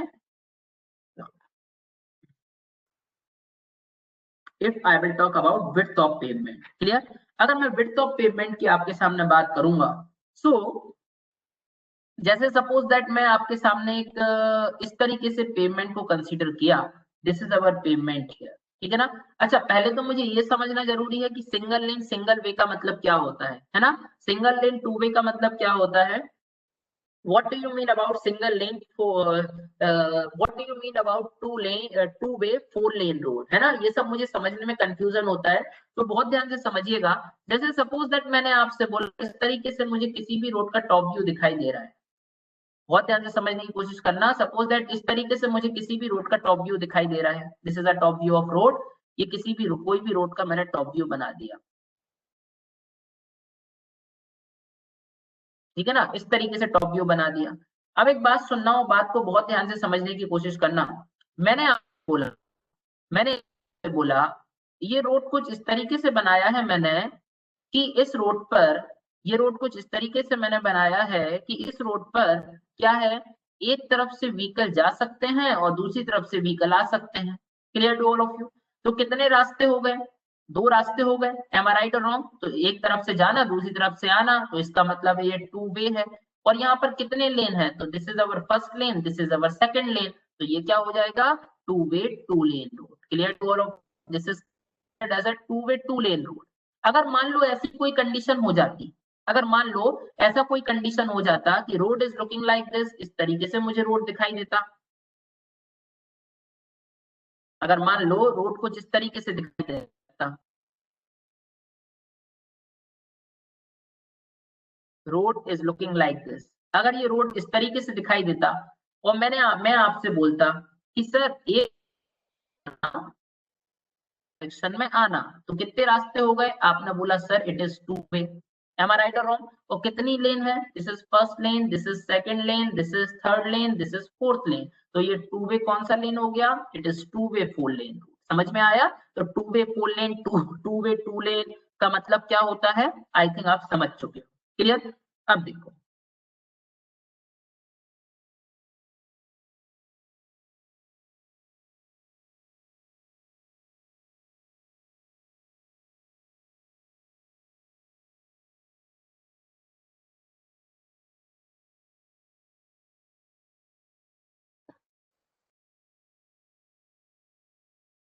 चलिए हम थोड़ा सा आगे चलते हैं। अब देखिएगा एक्चुअल में विड्थ ऑफ पेमेंट किस तरीके से कैलकुलेट किया जाएगा। क्लियर? देखिएगा,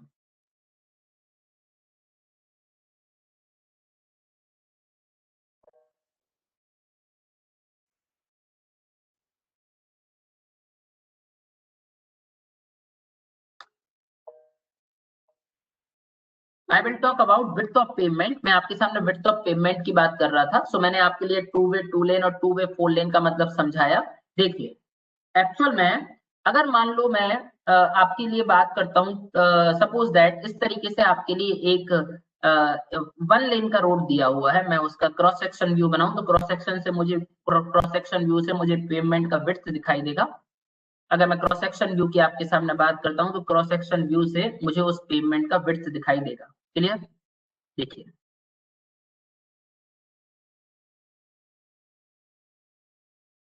इस तरीके से, जस्ट अ वेट प्लीज, अगर मैं आपके सामने रोड बनाऊंगा, so road is looking like this, इस तरीके से ये मुझे दिखाई दिया। मैंने आपसे बोला ये सेक्शनल व्यू मैंने बनाया, this is our sectional view. मैंने आपसे बोला this is width of road, ये आपके रोड का विड्थ मुझे दिखाई दे रहा है। ठीक है? This is width of road है, ये आपके रोड का विड्थ है। तो मैंने आपसे बोला this is our width of road, ये आपका विड्थ ऑफ रोड दिखाई दे रहा है। अब भाई it is our width of road, ये आपका विड्थ ऑफ रोड है। मैंने आपसे बोला आप अगर यहाँ पर व्हीकल रखोगे तो आपको व्हीकल का मुंह दिखाई देगा, क्योंकि क्रॉस सेक्शन है, टॉप व्यू दिखाई देता तो लेंथ दिखाई देता। एम आई राइट और रॉन्ग? ये आपका एक व्हीकल है, ये व्हीकल को आपने यहाँ पर प्लेस्ड किया। If vehicle is placing like here, place like this, इस तरीके से ये व्हीकल यहाँ पर प्लेस्ड है, ये व्हीकल इस तरीके से यहाँ पर प्लेस्ड होगा। क्लियर? अब व्हीकल यहाँ पर अगर इस तरीके से प्लेस्ड होगा, तो आईआरसी रिकमेंड करता है किसी भी व्हीकल का विड्थ, नॉट अ लेंथ, मैं विड्थ की बात कर रहा हूँ, आईआरसी रिकमेंड करता है अगर आप किसी भी व्हीकल के विड्थ की बात करते हो तो व्हीकल का जो विड्थ कंसीडर किया जाता है, this is 2.44 metre. Am I right और wrong? Width of vehicle is 2.44 metre. और वो बोलता है जब भी कोई व्हीकल इस पर चलेगा ना, तो दोनों साइड कुछ डिस्टेंस को भी छोड़ते हुए चलना चाहिए।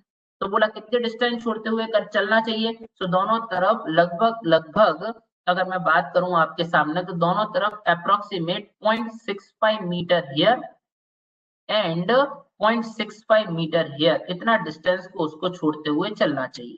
Clear to all of you? अब एक बात बताइएगा, इनको जोड़ना जरा कितना आया? 0.65 मीटर डिस्टेंस एक तरफ, 0.65 मीटर डिस्टेंस एक तरफ एंड 2.44 मीटर डिस्टेंस एक तरफ, सो 4 दिस इज 3.74 मीटर। क्लियर? इसीलिए आईआरसी रिकमेंड करता है, इसीलिए आईआरसी रिकमेंड करता है कि आप अगर सिंगल लेन रोड है आपका, तो सिंगल लेन रोड के लिए टोटल विड्थ कितनी होनी चाहिए? 3.75 मीटर आप कंसीडर करो। क्लियर? इस तरीके से अगर मान लीजिए इसी तरीके से उसने हमसे बोला कि सपोज दैट रोड कुछ 2 लेन है, अगर मेरा 2 लेन रोड है तो क्या होगा? अगर मान लो आपका 2 लेन रोड है तो 2 लेन रोड पर कंडीशन ऐसी होगी, अगर मान लीजिए मैं 2 लेन रोड बनाऊंगा तो 2 लेन की भी उसने अपन को एक विड्थ डिसाइड करके दी हुई है। ये सिर्फ आप समझ लीजिए एक्चुअल में विड्थ आई कैसे है, और बाकी तो फिर मैं आपको एक टेबुलर फॉर्म में अभी लिखवा ही रहा हूँ 2 मिनट बाद, ठीक है? अगर मान लो जो इस तरीके से मैंने आपके सामने बात किया और मैंने आपसे बोला कि एक व्हीकल इस तरीके से यहाँ पर है, this is our first vehicle here, ये आपका फर्स्ट व्हीकल है। Clear to all of you? इसका मैंने क्रॉस सेक्शन व्यू देखा तो क्रॉस सेक्शन व्यू से मुझे व्हीकल का विड्थ दिखाई देगा, this is our cross section view, ठीक है? This is 2.44 metre. क्लियर? इसी तरीके से मान लीजिए अगर मैं आपके सामने बात करूं, this is also width of vehicle, ये भी आपके व्हीकल का विड्थ है, this is also width of vehicle here, ये भी आपके व्हीकल का विड्थ है। 2 लेन है ना तो 2 व्हीकल हो सकते हैं, दिस इज ऑल्सो 2.44 मीटर। इन दोनों व्हीकल के बीच की अगर मैं विड्थ की बात करूं, इन दोनों व्हीकल के बीच की अगर मैं विड्थ की बात करूं, तो इन दोनों व्हीकल के बीच का डिस्टेंस कितना है? Distance is 1 metre. Am I right और रॉन्ग? और दोनों तरफ आईआरसी बोलता है कम से कम कितना डिस्टेंस रहना चाहिए, तो दोनों तरफ लगभग डिस्टेंस रहना चाहिए 0.56 metre here and 0.56 metre here, ठीक है ना? 0.56 metre here and 0.56 metre here. अब इन सबको जोड़ो, कितना आया? 0.56 प्लस 2.44 प्लस 1.00 प्लस 2.44 प्लस 0.56, इन सबको जोड़ा तो कितना आया? 6 4 10, 6 4 10, 20, शून्य हाथ पे आई 2, 5 2 7 4 11, 4 15, 5 20 की शून्य, ठीक है? 2 कैरी फॉरवर्ड, तो 2 और 2 4 और एक 5 2 7, तो 7 मीटर आपको विड्थ कंसीडर करनी पड़ेगी। क्लियर? ये आईआरसी की रिकमेंडेशन है, ये मैं नहीं बता रहा, वही मुझसे बोलता है कि आपको व्हीकल का विड्थ मैक्सिमम कंसीडर करना है 2.44 मीटर, और वही आपको बोलता है कि जब आप विड्थ कंसीडर करोगे तो 2 लेन रोड में दोनों साइड 0.56 मीटर का डिस्टेंस छूटा हुआ रहना चाहिए, और अगर आप सिंगल लेन रोड कंसीडर करोगे तो दोनों साइड 0.65 मीटर एंड 0.65 मीटर का डिस्टेंस ऐसे ब्लैंक रहना चाहिए। Clear to all of you? अब देखिएगा बहुत ध्यान से, मैं आपके सामने थोड़ा सा आगे चलता हूं। मैंने आपके सामने डिस्कस किया ऐसे ही बेटा, अब 2 लेन रोड पर कर्व भी हो सकता है, 2 लेन रोड विदाउट कर्व भी हो सकता है। अब कर्व क्या कहलाता है अभी अपन थोड़ी देर में समझते हैं, अभी आप इतनी बात समझ में आई आपको। अब देखिए मैं एक टेबुलर फॉर्म में आपके लिए बना के बताता हूँ कि एक्चुअल में किस तरीके से, देखिए मैं आपको टेबुलर फॉर्मेट में बना के बताता हूँ। सो अगर मैं आईआरसी की बात करता हूँ तो write down as per IRC, अगर मैं आईआरसी की आपके सामने बात करूंगा as per Indian road Congress, अगर मैं एज पर आईआरसी बात करता हूँ तो इसने मुझे यहाँ पर दिया हुआ है एक टेबल के फॉर्म में, वापस से डाटा दिया हुआ है, इसने लिखा है क्लास ऑफ रोड, रोड का क्लास कैसा है, सिंगल लेन है, 2 लेन है, 3 लेन है, 5 लेन है, कैसा रोड है। क्लियर? क्लास ऑफ रोड, और फिर इसने दिया है मुझे width of road, width of road,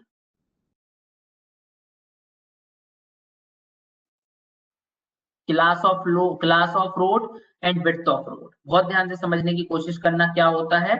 मैंने आपसे बोला, अभी अपन ने देखा अगर मैं सिंगल लेन रोड की बात किया, if I will talk about single lane road, तो सिंगल लेन रोड का विड्थ कितना है? 3.74, तो इसको अप्रोक्सीमेट इक्वल टू मैं कितना कंसीडर करूंगा? I will considering here 3.75 metre. Clear?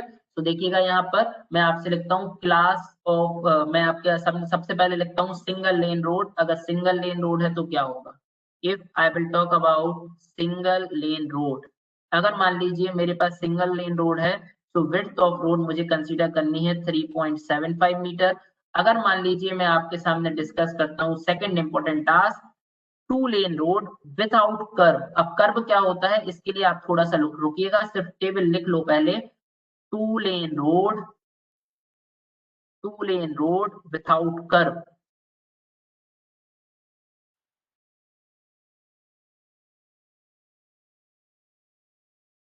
2 lane road without curve, अगर कर्व नहीं है तो 2 lane road without curve the width is 7.0 metre. Similarly मैं अगर थर्ड पॉइंट पर आता हूं, that means 2 lane road with curve, 2-lane road with curve, 2-lane road with curve. So the value is 7.5 metre. Similarly अगर मैं आपके सामने बात करता हूँ इंटरमीडिएट लेन, बहुत ध्यान से सुनिए, हो सकता है ये आपके लिए नया हो। इंटरमीडिएट लेन, इंटरमीडिएट लेन का मतलब अगर मैं नागपुर की ही बात करूं तो आपने देखा होगा, नागपुर में तो खैर ऐसा देखने को नहीं मिलता है, आपके महाराष्ट्र में जैसे पुणे है, ठीक है, तो पुणे में क्या होता है ना, किसी किसी रोड पर आजू बाजू जनरल व्हीकल का मूवमेंट अलाउ रहता है, और स्पेसिफिकली बीच वाले पोर्शन में स्पेसिफिकली क्या होता है ना, आपका एम्बुलेंस या फिर आपके पब्लिक व्हीकल्स जो गवर्नमेंट चलाती है, ये सब चलना अलाउ रहते हैं, जिसको जिसको हम बोलते हैं ना बीआरटीएस की रूट लाइन, है ना। बीआरटीएस का भी लेन होता है ना, ये बीआरटीएस का लेन दोनों तरफ ट्रैफिक रहता है और बीच में होता है, तो इट इज कॉल्ड इंटरमीडिएट लेन। अगर मैं इंटरमीडिएट लेन की बात करता हूँ तो इंटरमीडिएट लेन के केस में विड्थ ऑफ रोड मुझे जो कंसीडर करना पड़ता है, this width of road is 5.5 metre, मुझे जो कंसीडर करना है दिस इज 5.5 मीटर। क्लियर। अगर मान लीजिए मैं आपके सामने नेक्स्ट इंपॉर्टेंट टास्क की बात करता हूँ, fifth important task, this is multiple lane. Multiple lane का मतलब भाई देखो, मैंने 2 लेन के लिए बता दिया, ठीक है, विदाउट कर्व विद कर्व। अगर मान लो मेरे पास बहुत सारी लेन प्रेजेंट है, अगर मेरे पास बहुत सारी लेन प्रेजेंट है का मतलब जानते हो, सारी लेन का मतलब 2 लेन के बाद 3 लेन हो सकता है, 4 लेन हो सकता है, 8 लेन रोड हो सकता है। अगर इतनी सारी लेन मेरे पास प्रेजेंट है, दैट मीन्स मल्टीपल लेन अगर मेरे पास प्रेजेंट है, मल्टीपल लेन, अगर मेरे पास मल्टीपल लेन्स प्रेजेंट हैं, तो विड्थ ऑफ रोड कितना देना है, तो आईआरसी बोलता है n multiply by 3.5 metre. n का मतलब क्या होता है, वेयर n का मतलब होता है नंबर ऑफ लेन्स, जितनी नंबर ऑफ लेन्स मेरे पास प्रेजेंट है, नंबर ऑफ लेन्स जितनी मेरे पास प्रेजेंट है, तो number of lane multiply by 3.5 metre. For example, example कैसे बोल सकता हूँ, जैसे अगर मान लीजिए मेरे पास 4 लेन रोड है, अगर मेरे पास 4 लेन रोड है, तो अगर मैं इसकी विड्थ निकालना चाहता हूँ, if I am interested to calculate a width, तो विड्थ कितना निकलेगा, 4 multiply by 3.5। so what is 4 multiplied by 3.5, this is 14 meter, am I right or wrong? so this is the total width of road, अगर मैं total width of road की बात करूंगा, so total width of road is equal to 14 meter। Clear, समझ में आ गया सभी को। ये हमने आपके लिए एज पर आईआरसी मैंने विड्थ ऑफ रोड के बारे में आपको बताया। अब देखिएगा, एक्चुअल में मैं आपके सामने डिस्कस करने वाला हूँ एक बहुत इंपॉर्टेंट टास्क। देखिए एक्चुअल में होता क्या है सर, बहुत ध्यान से सुनने की कोशिश कीजिएगा। मैं आपके सामने एक हाईवे का हाईवे का टॉप व्यू बना के बताता हूँ, ठीक है, और उस टॉप व्यू में आपको बहुत सारे पॉइंट्स को वहां पर यानी कि मैं एनालाइज करवा दूंगा, और जितने इंपॉर्टेंट है मैं वहां इंपॉर्टेंट पॉइंट को भी आपको लिखवा दूंगा। Clear to all of you. देखिए बहुत ध्यान से मैं आपके लिए क्या डिस्कस करना चाहता हूँ। मैंने आपके सामने बोला, अगर मैं एक टाइपिकल क्रॉस सेक्शन बनाऊं किसी भी हाईवे का, ठीक है ना, और जो मैं बना रहा हूँ it is two way 4 lane road, मैं 2 वे 4 लेन रोड का आपके सामने एक टाइपिकल क्रॉस सेक्शन व्यू बना के बताता हूँ। देखिए बहुत ध्यान से, मैंने आपसे बोला मैंने आपसे बोला यहाँ पर एक मैंने हाईवे का टॉप व्यू बनाया। अब this is our top view of highway, ये आपके पास एक मैं हाईवे का टॉप व्यू बनाने जा रहा हूँ। हो सकता है डायग्राम थोड़ा सा गड़बड़ बने, बट आप लोग समझने की थोड़ी सी कोशिश करिएगा।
देखिए, this is our typical cross section, this is our typical cross section of highway. ये हमारे हाईवे का एक मैंने टिपिकल क्रॉस सेक्शन बनाया and this is our top view. ये आपका एक टॉप व्यू है, क्लियर। अब आइए, अगर मैं टॉप व्यू बनाता हूँ किसी भी हाईवे का, किसी भी हाईवे का अगर मैंने ये टॉप व्यू बनाया, दिस इज अवर डिवाइडर, ये जो अभी मैं यहाँ पर कर रहा हूँ, जहां पर लिख रहा हूँ दिस इज अवर डिवाइडर, ये आपका डिवाइडर है, clear. This is our divider, या फिर इसको मीडियन भी बोला जाता है। एंड आपने देखा होगा कि जब भी हाईवे बनता है या रोड बनता है, तो फुटपाथ और पेवमेंट के बीच में इस तरीके से ब्लैक एंड व्हाइट कलर के पत्थर लगे हुए होते हैं ना, इनको बोला जाता है कर्व। समझ में आया?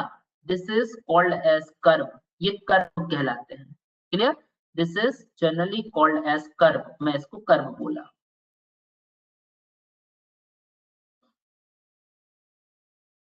ठीक है, अब ये कर्व बहुत टाइप के होते हैं, माउंटेनियस टाइप का होता है, ठीक है ना, बैरियर टाइप होता है, सेमी बैरियर टाइप होता है। लेकिन आपको गेट पॉइंट ऑफ व्यू से ये सब थ्योरी पढ़ने की जरूरत नहीं है, जो इंपॉर्टेंट थ्योरी है मैं आपको वही डिस्कस कर रहा हूँ, clear to all of you.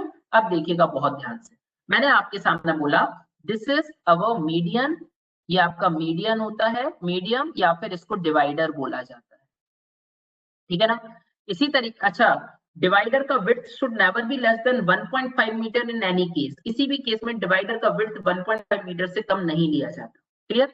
अब देखिए, इसको बोला जाता है कर्व, जो पत्थर लगे होते हैं, इस पत्थर के बाद जो ये होता है it is called as footpath, इसको मैं फुटपाथ बोला। यहां से लेकर यहां तक जो आपको दिखाई दे रहा है it is called as lane width, ठीक है ना, it is called as lane width. और आपने कभी कभार देखा होगा, जो लेन होता है, जहां तक रोड होता है, रोड के बाद और कर्व, यानी कर्व जो ब्लैक और व्हाइट पत्थर होते हैं उनके और रोड के बीच में कुछ रफ सरफेस अवेलेबल रहता है, एम आई राइट और रॉन्ग? वो थोड़ा सा जो रफ सरफेस होता है ना, उसको एक नया नाम दिया जाता है, this is called as shoulder, उसको बोला जाता है shoulder, clear, it is called as shoulder. समझ में आया? तो अब देखिए बहुत ध्यान से, मैंने आपको लेन विड्थ तो निकालना सिखा दिया, डिवाइडर या मीडियम तो केवल और केवल ट्रैफिक को क्या करता है, सेपरेट आउट करता है ना। एक वे का ट्रैफिक दूसरे वे से काउंटर, एक वे का ट्रैफिक दूसरे वे से एक्चुअल में हेड ऑफ कोलिजन ना हो पाए, आमने सामने भिड़ ना पाए, इसीलिए ये ट्रैफिक को क्या करेगा, सेपरेट आउट करेगा। सिमिलरली अगर मैं आपके सामने बात करूं कर्व, तो कर्व क्या कहलाता है, curve is a separator, curve is a separator between footpath and pavement, ये पेवमेंट और फुटपाथ का सेपरेटर होता है, क्लियर।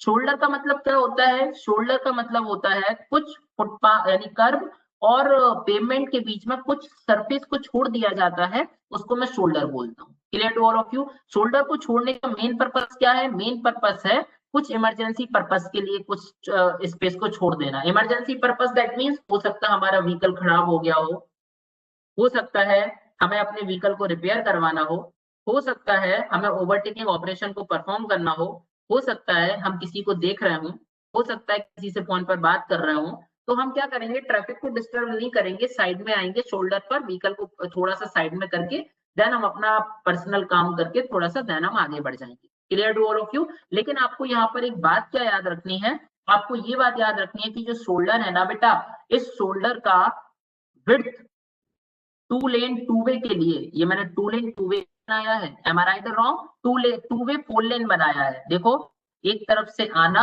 दूसरी तरफ से जाना, तो ये तो हो गया टू वे। और कितना लेन है, first lane, second lane, there is a third lane and there is a fourth lane, तो ये टू वे फोर लेन है, clear.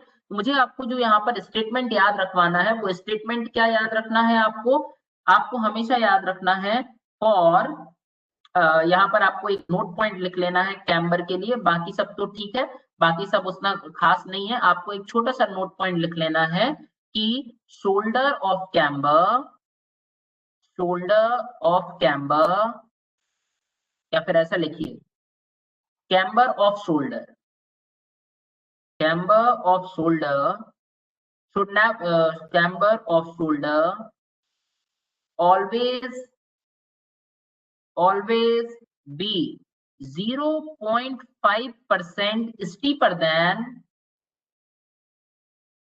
0.5% steeper than camber of road। जो भी आपने रोड पर कैम्बर प्रोवाइड किया है उससे हमेशा 0.5% स्टीपर होगा। एम आई राइट और wrong? So camber of shoulder always be 0.5% steeper than camber of road, but never be less than, never be less than 3%, 3% से कम नहीं होगा, but never be less than, but never be less than 3%, वो कभी भी 3% से कम नहीं होगा। मैंने आपके सामने क्या बताया? मैंने आपके सामने लिखा camber of shoulder always be 0.5% steeper than camber of road, but never be less than 3%, वो कभी भी 3% से कम नहीं होगा। यानी कि मैं ऐसे लिख सकता हूँ ना यार, अगर मैं मैथमेटिक्स में लिखना चाहूँ, आप लोग मुझे बताइएगा मैं सही हूँ कि गलत, मुझे मैथ्स उतना आता नहीं है। देखिएगा मैं आपके सामने बोलूं camber of shoulder, camber of shoulder, मैं क्या लिखूंगा? Camber of shoulder is equal to camber of road, camber of shoulder is equal to camber of road plus 0.5%। Am I right और wrong? Camber of shoulder is equal to camber of road plus 0.5%।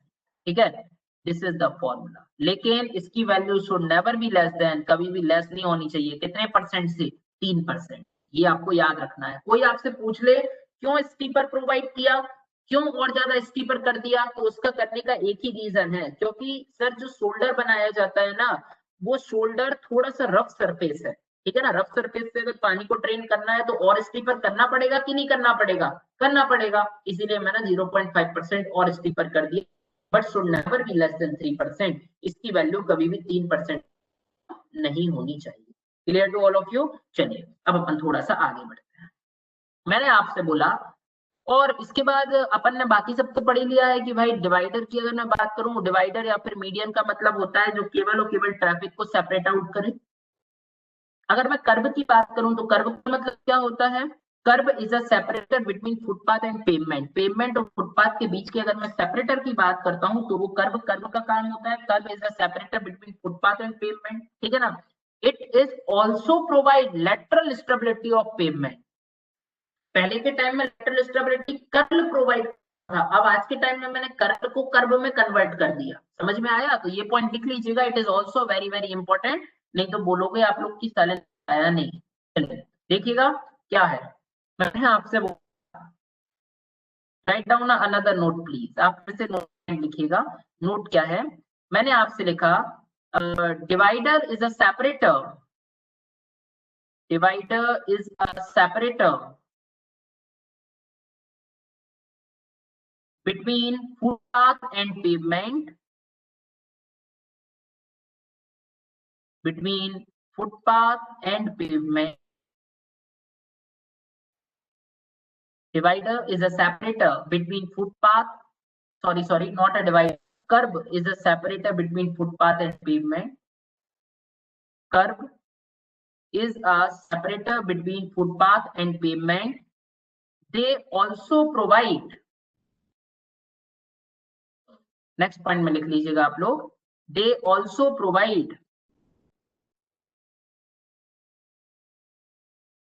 they also provide lateral stability, they also provide lateral stability of the pavement. ये pavement को क्या करता है? lateral stability भी provide करवाएगा। they also provide lateral stability of the pavement. clear to all of you? तो this is our curve। अब curve तीन टाइप के होते हैं। एक होता है माउंटेनियस कर्व, एक होता है सेमी, एक होता है माउंटेनियस, एक होता है सेमी, एक होता है बैरियर टाइप। ऐसे तीन तरीके के कर्व होते हैं। एक होता है सेमी बैरियर या फिर सेमी सर्कुलर टाइप हो। तो एक्चुअल में उन तीनों, अगर मैं कर्व की आपके सामने बात करूं तो वो हर एक तीन कर्व का अपन को हाइट याद करना पड़ेगा, लेकिन वो गेट का पार्ट नहीं है। वो गेट में तो ये सब आज की तारीख में खत्म ही कर दिया, लेकिन मैं फिर भी आपको क्रॉस सेक्शन एलिमेंट इसलिए पढ़ा रहा हूँ ताकि आपको आपके पार्ट में दिक्कत ना हो। क्लियर? तो ये हमें इतना याद रखना है। अब भाई आपको फॉर्मूला हमने बताया कि camber of shoulder is equal to camber of road plus 0.5%, यानी कि कैम्बर ऑफ शोल्डर ऑलवेज भी 0.5% steep road, but never be less than 3% होना चाहिए। अब राइट और रॉन्ग। चलिए अब अपन थोड़ा सा आगे चलते हैं और इसके ऊपर एक न्यूमेरिकल प्रॉब्लम को फटाक से कर डालते हैं।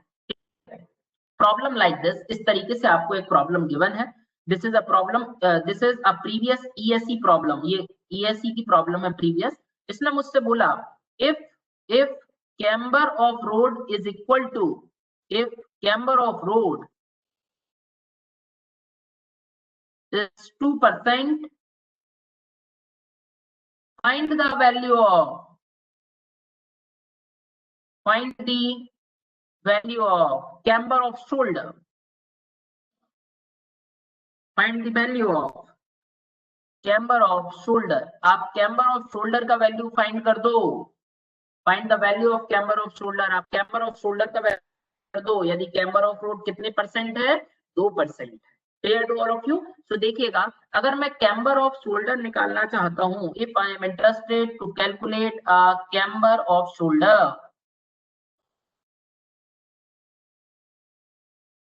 अगर मैं कैम्बर ऑफ शोल्डर निकालना चाहता हूं, we already know that camber of shoulder is equal to camber of road plus 0.5%।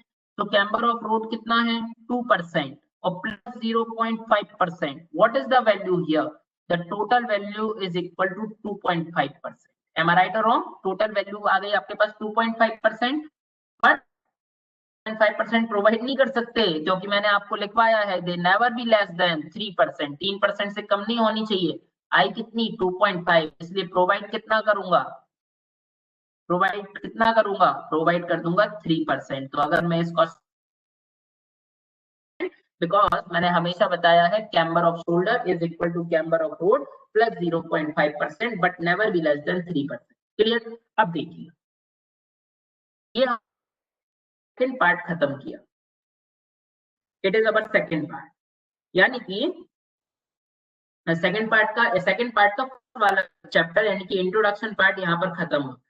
Now I will discuss your next important task. अब मैं आपके सामने साइड डिस्टेंस की बात करता हूँ। हमें क्रॉस सेक्शन एलिमेंट में इतना ही पढ़ना था, अब मैं आपके सामने करता हूँ साइड डिस्टेंस की। Clear. If I will talk about side distance, यदि मैं आपके लिए साइड डिस्टेंस की बात करता हूँ तो बहुत ध्यान से देखिएगा और नए पेज से अच्छे नए तरीके से हेडिंग डालिए, side distance.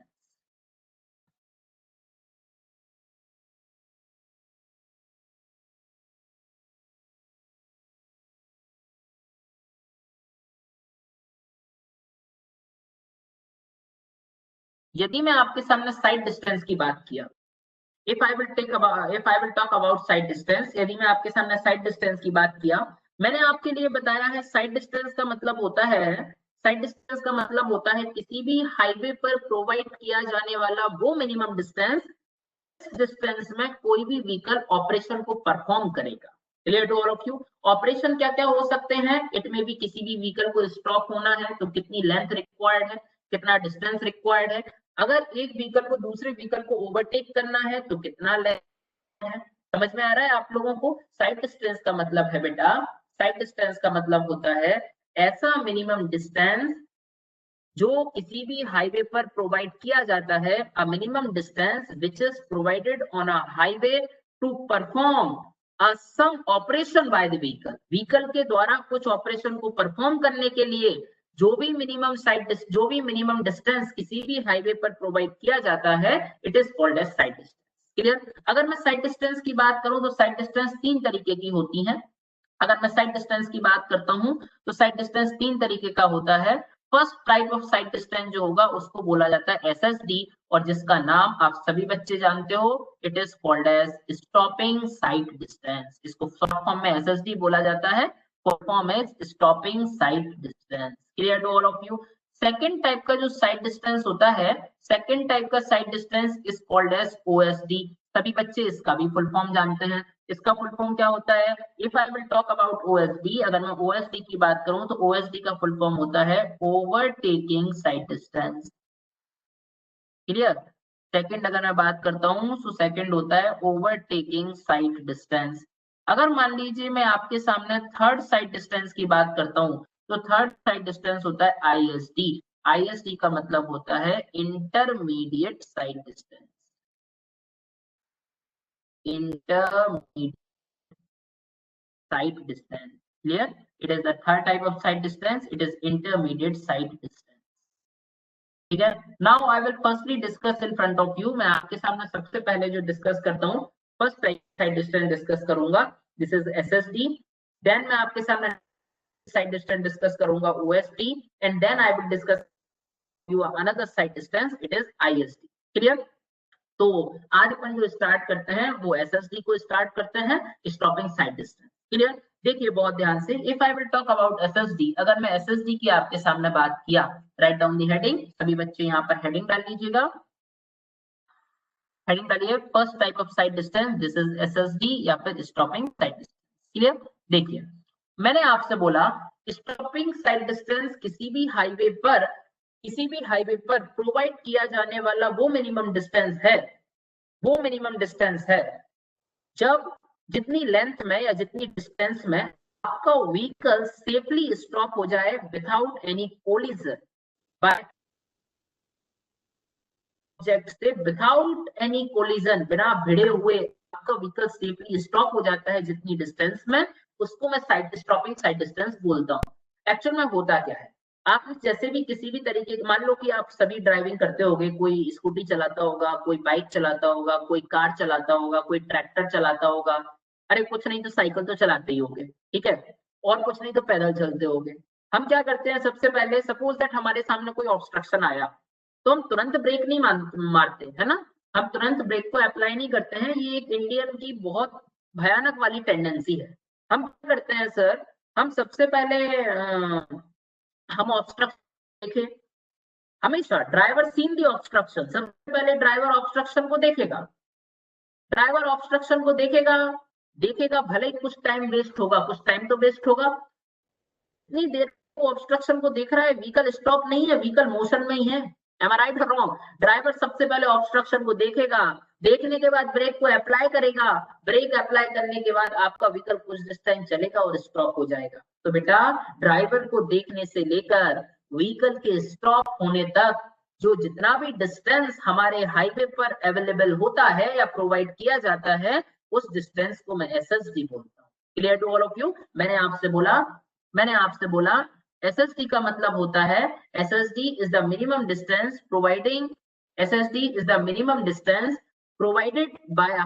provided on a highway to driver seen the obstruction and to stop the vehicle. है ना, ड्राइवर ऑब्स्ट्रक्शन को देखा और देन उसने स्टॉप किया. The total distance which is required to perform that particular operation, इस particular operation को perform करवाने के लिए जितना भी मिनिमम डिस्टेंस मुझे रिक्वायर्ड है, उस पर्टिकुलर डिस्टेंस को मैंने SSD बोला है. क्लियर? आई अगेन रिपीट, मैंने आपसे बोला ड्राइवर ऑब्स्ट्रक्शन को देखेगा, देखकर ब्रेक को अप्लाई करेगा, ब्रेक अप्लाई करने के बाद आपका व्हीकल थोड़ा सा डिस्टेंस कवर करेगा एंड देन व्हीकल का वेलोसिटी 0 हो जाएगा. तो ड्राइवर को देखने से लेकर व्हीकल के स्टॉप होने तक जितना भी डिस्टेंस रिक्वायर्ड है, this distance is called SSD or stopping side distance. Clear to all of you? So I will draw a figure here. मैं यहाँ पर एक फिगर आपके सामने बना देता हूँ, देखिएगा.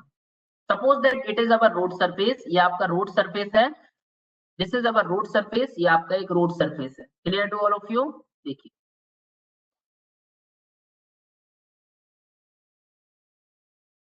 This is our road surface, ये आपका एक रोड सरफेस है. अब मैंने क्या किया सर, एक्चुअल में ये आपका रोड सरफेस है और यहाँ कहीं पर एक ऑब्स्ट्रक्शन प्रेजेंट है. दिस इज अवर ऑब्स्ट्रक्शन, इसको मैंने बोला this is obstruction.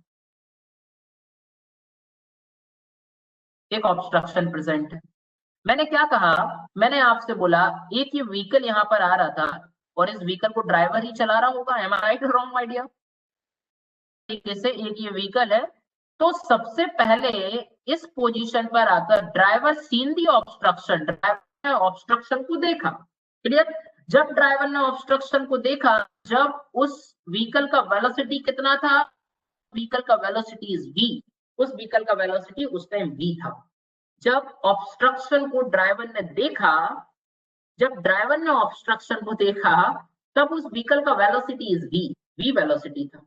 Am I right or wrong? तो मैं यहाँ पर लिख देता हूँ बहुत सुंदर से अक्षरों में, यह इस scene the obstruction, driver seen the obstruction, driver ने ऑब्स्ट्रक्शन को देखा, ड्राइवर सीन द ऑब्स्ट्रक्शन, ठीक है ना।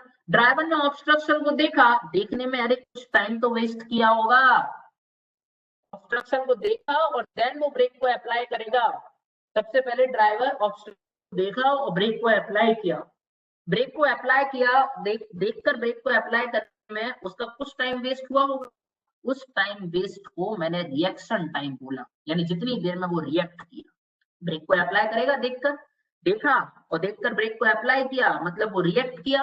एम आई राइट और रॉन्ग? तो जितने टाइम में उसने रिएक्ट किया उसको रिएक्शन टाइम बोला, ठीक है ना। और मैं आपसे बोला जब तक वो ब्रेक को अप्लाई किया, व्हीकल का वेलोसिटी तो v है, व्हीकल रुकने वाला नहीं है। जितने टाइम में उसने ब्रेक को अप्लाई किया, रिएक्ट किया, उतने टाइम में आपका व्हीकल यहाँ से यहाँ आ गया। एम आई राइट और रॉन्ग? उतने टाइम में आपका व्हीकल यहाँ से यहाँ आ गया। अभी उसकी वेलोसिटी कितनी है? अभी भी उसकी वेलोसिटी v है। अब यहाँ पर आपका ड्राइवर ब्रेक को अप्लाई करेगा। Clear to all of you?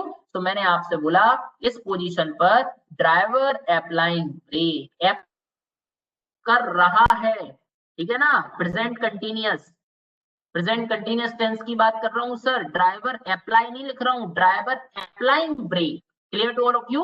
अब इस ड्राइवर अप्लाई कर रहा है ब्रेक, क्लियर, ब्रेक अप्लाई कर रहा है, प्रेजेंट कंटिन्यूअस टेंस की बात कर रहा हूं। बेटा एक बात सुनना, अप्लाई कर रहा है यानी इस कंडीशन में भी उसका वेलोसिटी v है। Clear? Driver applying brake, driver DRIVER,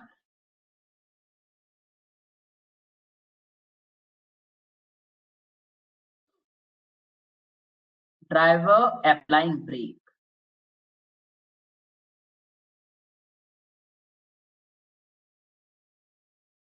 ठीक है, अब देखिए ड्राइवर ने ब्रेक को अप्लाई किया या कर रहा है, ड्राइवर ब्रेक को अप्लाई करेगा, ब्रेक अप्लाई होने के बाद आपका व्हीकल तुरंत स्टॉप हो जाएगा क्या?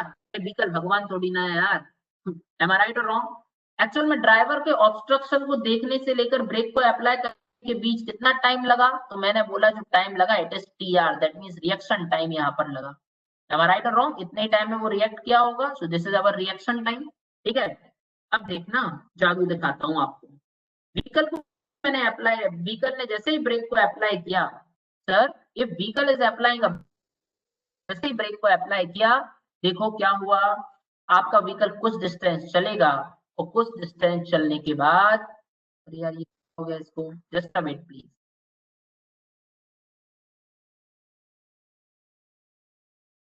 डिस्टेंस चला,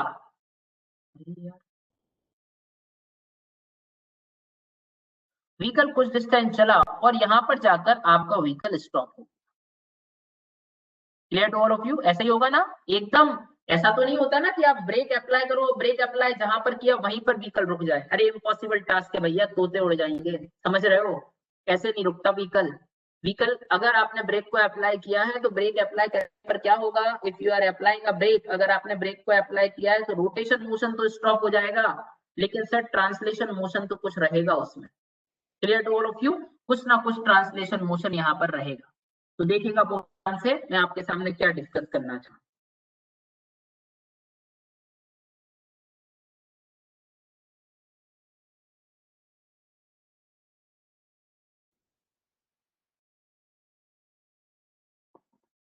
मैंने आपके सामने बोला कि यहाँ पर आकर आपके व्हीकल का वेलोसिटी हो गया 0, यानी कि vehicle is finally stopped. Am I right और रॉन्ग?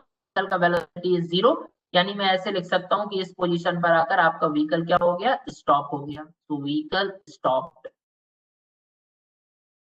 व्हीकल स्टॉप हो गया। Clear to all of you? Vehicle stop, समझ में आ गया? तो मैंने आपसे बोला कि बेटा सबसे पहले तो ड्राइवर ने ऑब्स्ट्रक्शन को देखा, ऑब्स्ट्रक्शन को देखने को अप्लाई किया, ब्रेक को अप्लाई करने के बाद व्हीकल स्टॉप हुआ। तो ऑब्स्ट्रक्शन को देखने से लेकर व्हीकल के स्टॉप होने तक जितना भी डिस्टेंस रिक्वायर्ड है, इसी सुंदर सी डिस्टेंस को मैं क्या बोलूंगा, दिस सुंदर सा distance is generally called as SSD। इसी को मैं SSD या फिर स्टॉपिंग साइड डिस्टेंस बोलूंगा। Clear to all of you? This is sorry sorry ना डिस्टेंस जो है वही डिस्टेंस, इट इज SSD, लेकिन अगर आपके व्हीकल को सेफली स्टॉप होना था, अगर आपके व्हीकल को सेफली स्टॉप होना है, तो एक बात बताइए, आपके पास कितना डिस्टेंस अवेलेबल था? अरे इस ऑब्स्ट्रक्शन का डिस्टेंस अवेलेबल था कि नहीं था? Anybody else? डिस्टेंस तो यहां तक अवेलेबल था ना, it is available distance, this distance, ये अवेलेबल डिस्टेंस था, क्लियर? लेकिन आपका व्हीकल तो पहले ही स्टॉप हो गया, एम आई राइट और रॉन्ग? बेटा इसका मतलब क्या है, अगर एस एस डी का वैल्यू लेस देन है अवेलेबल डिस्टेंस से, बहुत ध्यान, अगर एस एस डी का वैल्यू लेस देन है अवेलेबल डिस्टेंस, ईएस 2018 का प्रॉब्लम है, ईएससी 2018, ऐसा घटिया दो कौड़ी का प्रॉब्लम पूछा था। देखिए वैल्यू अगर लेस देन अवेलेबल डिस्टेंस है, this is our available distance, यानी आपका व्हीकल पहले ही रुक गया जबकि डिस्टेंस अभी और अवेलेबल है, तो इसका मतलब तुम सेफ हो कि नहीं हो? Yes you are totally safe, am I right और रॉन्ग? इसका मतलब है आप सेफ हो सर, ठीक है ना? लेस होगा और अगर इक्वल भी होता तो भी सेफ होते, क्लियर? भिड़ना नहीं है किसी कंडीशन में, भिड़ना तो अलाउ है ही नहीं सर, ठीक है? अब देखिए, अगर मान लो ऐसी कंडीशन आ जाए, अगर मान लो ऐसी कंडीशन आ जाए, अरे यार ये अच्छा नहीं बन रहा है, एक सेकेंड,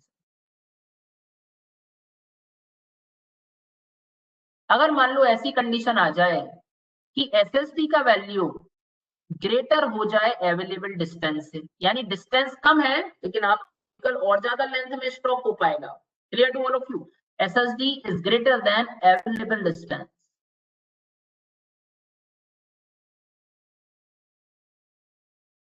अगर एसएसडी का वैल्यू, तो इसका मतलब क्या है सर? इसका मतलब ये है कि फिर आप भिड़ जाओगे बेटा, आपका व्हीकल अनसेफ है, एम आई राइट और रॉन्ग?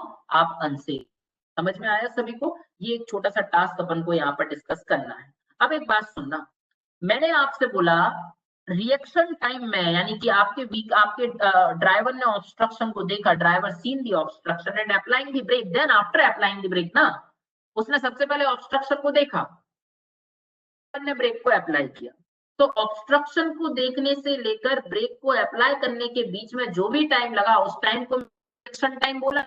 रिएक्शन टाइम में आपका व्हीकल क्या हुआ? रिएक्शन टाइम में आपका व्हीकल इस फर्स्ट पोजीशन से सेकंड पोजीशन पर आ गया, एम आई राइट और रॉन्ग? यानी उसने कुछ डिस्टेंस को कवर किया होगा। भाई सब कंसेप्ट सुनिएगा, distance covered by the vehicle in total reaction time, total reaction time में आपके व्हीकल ने जितना भी डिस्टेंस कवर किया है, उस डिस्टेंस को मैं बहुत सुंदर सा डिस्टेंस बोलता हूं, and this beautiful distance is called as lag distance. मैंने आपसे बोला, I again repeat my statement, मैंने आपसे बोला distance covered by the vehicle, vehicle के द्वारा कवर किया हुआ distance in total reaction time, total reaction time में, in distance covered by the vehicle in total reaction time is called lag distance, clear to all of you? Similarly मैंने आपके सामने बोला कि डिस्टेंस कवर्ड बाय ब्रेक के application के बाद, यहां पर ब्रेक अप्लाई किया सेकंड पोजीशन पर और स्टॉप किस पोजीशन पर हुआ? थर्ड पोजीशन पर, एम आई राइट और wrong?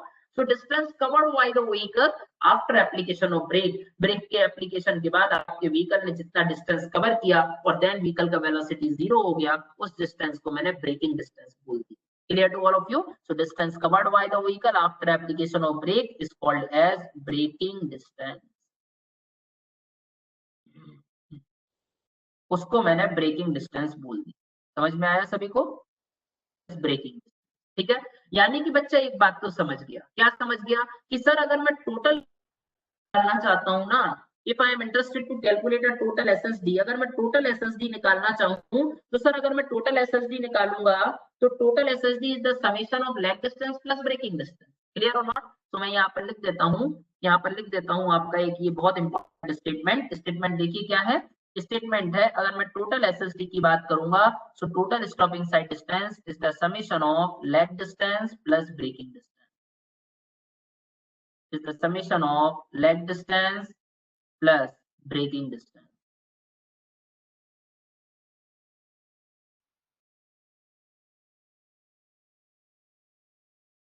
It is a summation of leg distance plus braking. Clear? अगर मैं टोटल स्टॉपिंग साइड डिस्टेंस की बात करता हूं, so total SSD is the summation of lag distance plus braking distance. So firstly I will calculate a leg distance, then I will calculate a braking distance. छोड़ दूंगा, so we get the final value of SSD और मैं final formula clear to all of you. So सबसे पहले I will discuss in front of you what do you mean about leg distance and how to calculate. ठीक है ना? Write down the heading. आप heading डालिएगा leg distance. Write down the heading please. आप heading डालिए leg distance. देखिए, if I will talk distance, अगर मैं आपके सामने leg distance की बात किया, about leg distance, अगर मैं आपके सामने leg distance की बात करूंगा तो leg distance मैंने क्या बताया? Distance covered by the vehicle in total reaction time. Total reaction time में आपका व्हीकल जितना भी डिस्टेंस कवर करता है, it is called as lag distance. तो देखिएगा, लेग डिस्टेंस मैंने आपको बताया, distance covered by the vehicle, distance covered by the vehicle, distance covered by the vehicle in total reaction time, in total reaction time is called leg distance.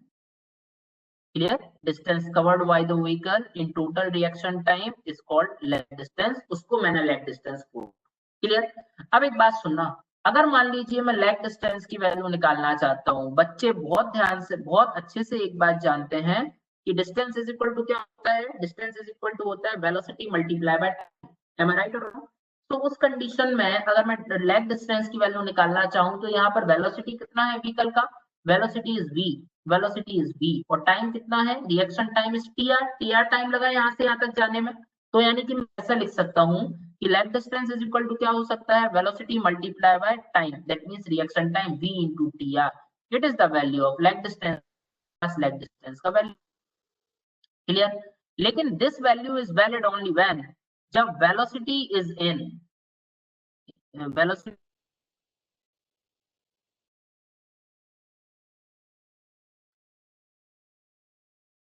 Just wait please, अपन एक दो slide को add कर लेते हैं.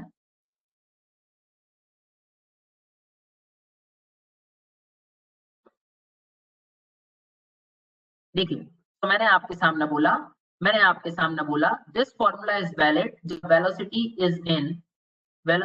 Is in metre पर second, जब आपकी वेलोसिटी काय में हो? मीटर पर सेकेंड में गिवन हो. अगर मान लीजिए मैंने आपसे बोला velocity is in kilometre per hour, actual में जनरली मीटर पर सेकेंड में वेलोसिटी गिवन नहीं होता है.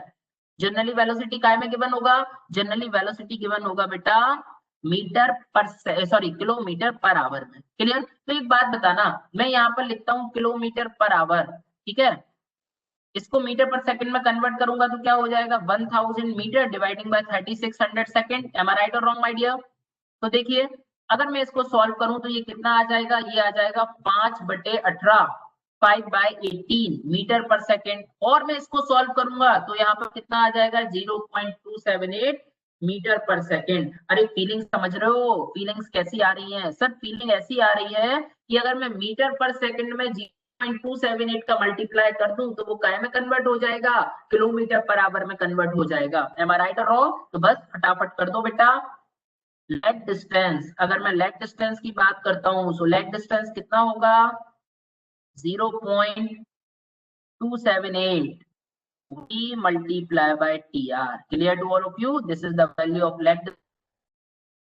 वैलिड है जब velocity is in kilometre per hour, जब वेलोसिटी की जो वैल्यू होगी वो किलोमीटर पर आवर में होगी.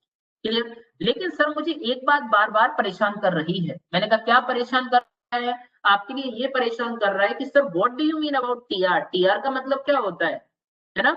What do you mean about TR? TR का मतलब क्या होता है? तो बेटा टीआर को बोला जाता था reaction time. Am I right और रॉन्ग? मैं आपको पहले भी बताया था. अभी देखिए मैं अलग से भी लिख देता हूं. If I will talk about TR, अगर मैं आपके सामने टीआर की बात करूंगा, टीआर को बोला जाता है reaction time.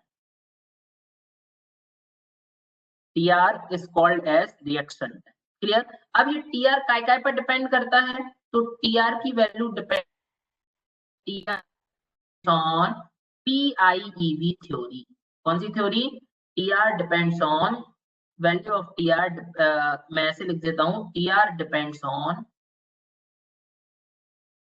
PR depends on PI theory. अब what do you mean PIV theory का मतलब क्या होता है? ठीक है ना, ये TR है, उसकी वैल्यू डिपेंड करती है PIV थ्योरी पर।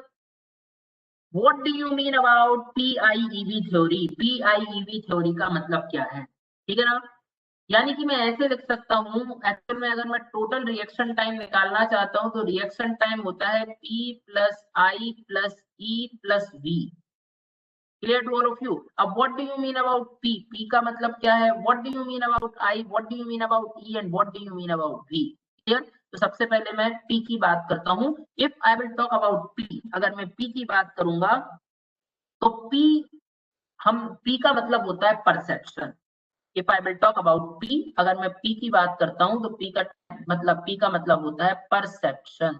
परसेप्शन का मतलब आपने ऑब्जेक्ट को देखने में, it is perception time, P को बोला जाता है परसेप्शन टाइम। ठीक है ना, यानी कि आपने ऑब्जेक्ट को परसिपिंग करने में यानी देखने में कितना टाइम लॉस्ट कर दिया। Time lost due to perceiving the object, यानी कि आपने ऑब्जेक्ट को देखने में कितना टाइम लॉस्ट किया। मैं यहाँ पर लिख देता हूं time lost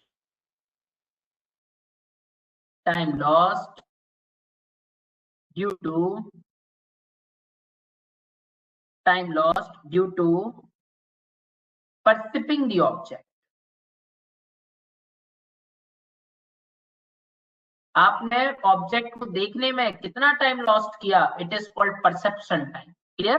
time loss due to perceiving the object. इसी तरीके से अगर मैं आई की बात करूं, सो आई का मतलब होता है बेटा intellection time. I that means intellection time. अगर मैं आई को इंटेलेक्शन टाइम बोला, इंटेलेक्शन टाइम का मतलब क्या है? इंटेलेक्शन टाइम का मतलब होता है to understood the situation, to analyse the situation. आपने सिचुएशन को एनालाइज करने के लिए कितना टाइम लिया है ना, time loss due to analyse the object, time lost due to analyse the object.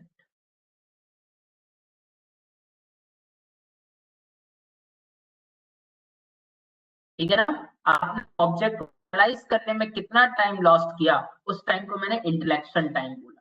इसी तरीके से ई की अगर मैं बात करता हूं तो ई को बोला जाता है इमोशन।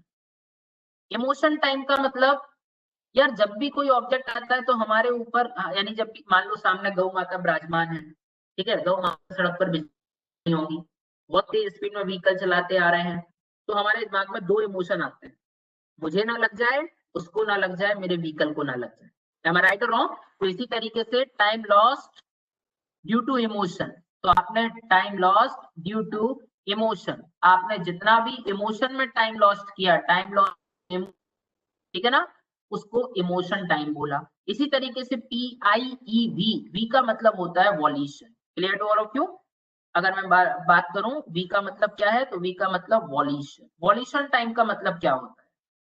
वी का मतलब वॉल्यूशन टाइम, वॉल्यूशन टाइम का मतलब होता है time loss to take a final action. आपने जब फाइनल एक्शन लेने में जितना टाइम लॉस्ट किया, उसको मैं वॉल्यूशन टाइम बोला। क्लियर? यानी ब्रेक दबा दिया तो दबाने में भी तो कुछ टाइम लगा होगा, ठीक है ना, so time lost due to take a final action,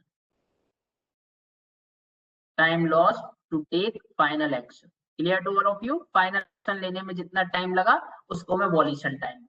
तो इन सभी लॉस टाइम को मिलाकर देखो, इन सभी लॉस टाइम को मिलाकर कौन सा टाइम बना? इन सभी लॉस टाइम को मिलाकर एक टाइम बना, उसको मैं रिएक्शन टाइम। क्लियर? अब ऐसा है, आईआरसी मुझसे बोलता है कि अगर आईआरसी मुझसे बोलता है कि अगर मान लो आप स्टॉपिंग साइड डिस्टेंस की बात कर रहे हो, if you are talking about stopping sight distance, अगर आप स्टॉपिंग साइड डिस्टेंस की बात करोगे, मैं नहीं बोलता, कौन बोलता है? आईआरसी बोलता है। तो एज पर आईआरसी, अगर मैं आईआरसी रिकमेंडेशन की बात करूंगा, तो आईआरसी बोलता है कि अगर आप स्टॉपिंग साइड डिस्टेंस पढ़ना चाहते हो तो स्टॉपिंग साइड डिस्टेंस के केस में रिएक्शन टाइम का वैल्यू आपको लेना है 2.5 सेकेंड। सिमिलरली अगर आप ओवरटेकिंग साइड डिस्टेंस पढ़ोगे तो रिएक्शन टाइम का वैल्यू आपको लेना है 2.0 सेकेंड। सिमिलरली अगर मान लीजिए आप आप मिनिमम स्पेस हेडवे, एक और होता है ये मिनिमम स्पेस हेडवे, क्या होता है बाद में देखेंगे, आप सिर्फ अभी लिख लीजिएगा कि अगर आप मिनिमम स्पेस हेडवे की बात करेंगे तो मिनिमम स्पेस हेडवे के केस में रिएक्शन टाइम का वैल्यू जो काउंट किया जाता है दिस इज 0.7 सेकेंड। क्लियर। अब बात ये आता है एसएसडी में 2.5 सेकेंड लेकिन ओएसडी में 2.0 सेकेंड क्यों? तो बेटा एक्चुअल में अभी मैंने बताया कि अगर मैं रिएक्शन टाइम की बात करता हूँ, if I will talk about reaction time, अगर मैं रिएक्शन टाइम की बात करता हूं तो रिएक्शन टाइम क्या होता है, P plus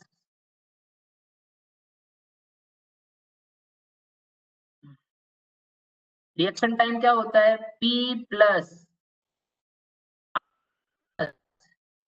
E plus V।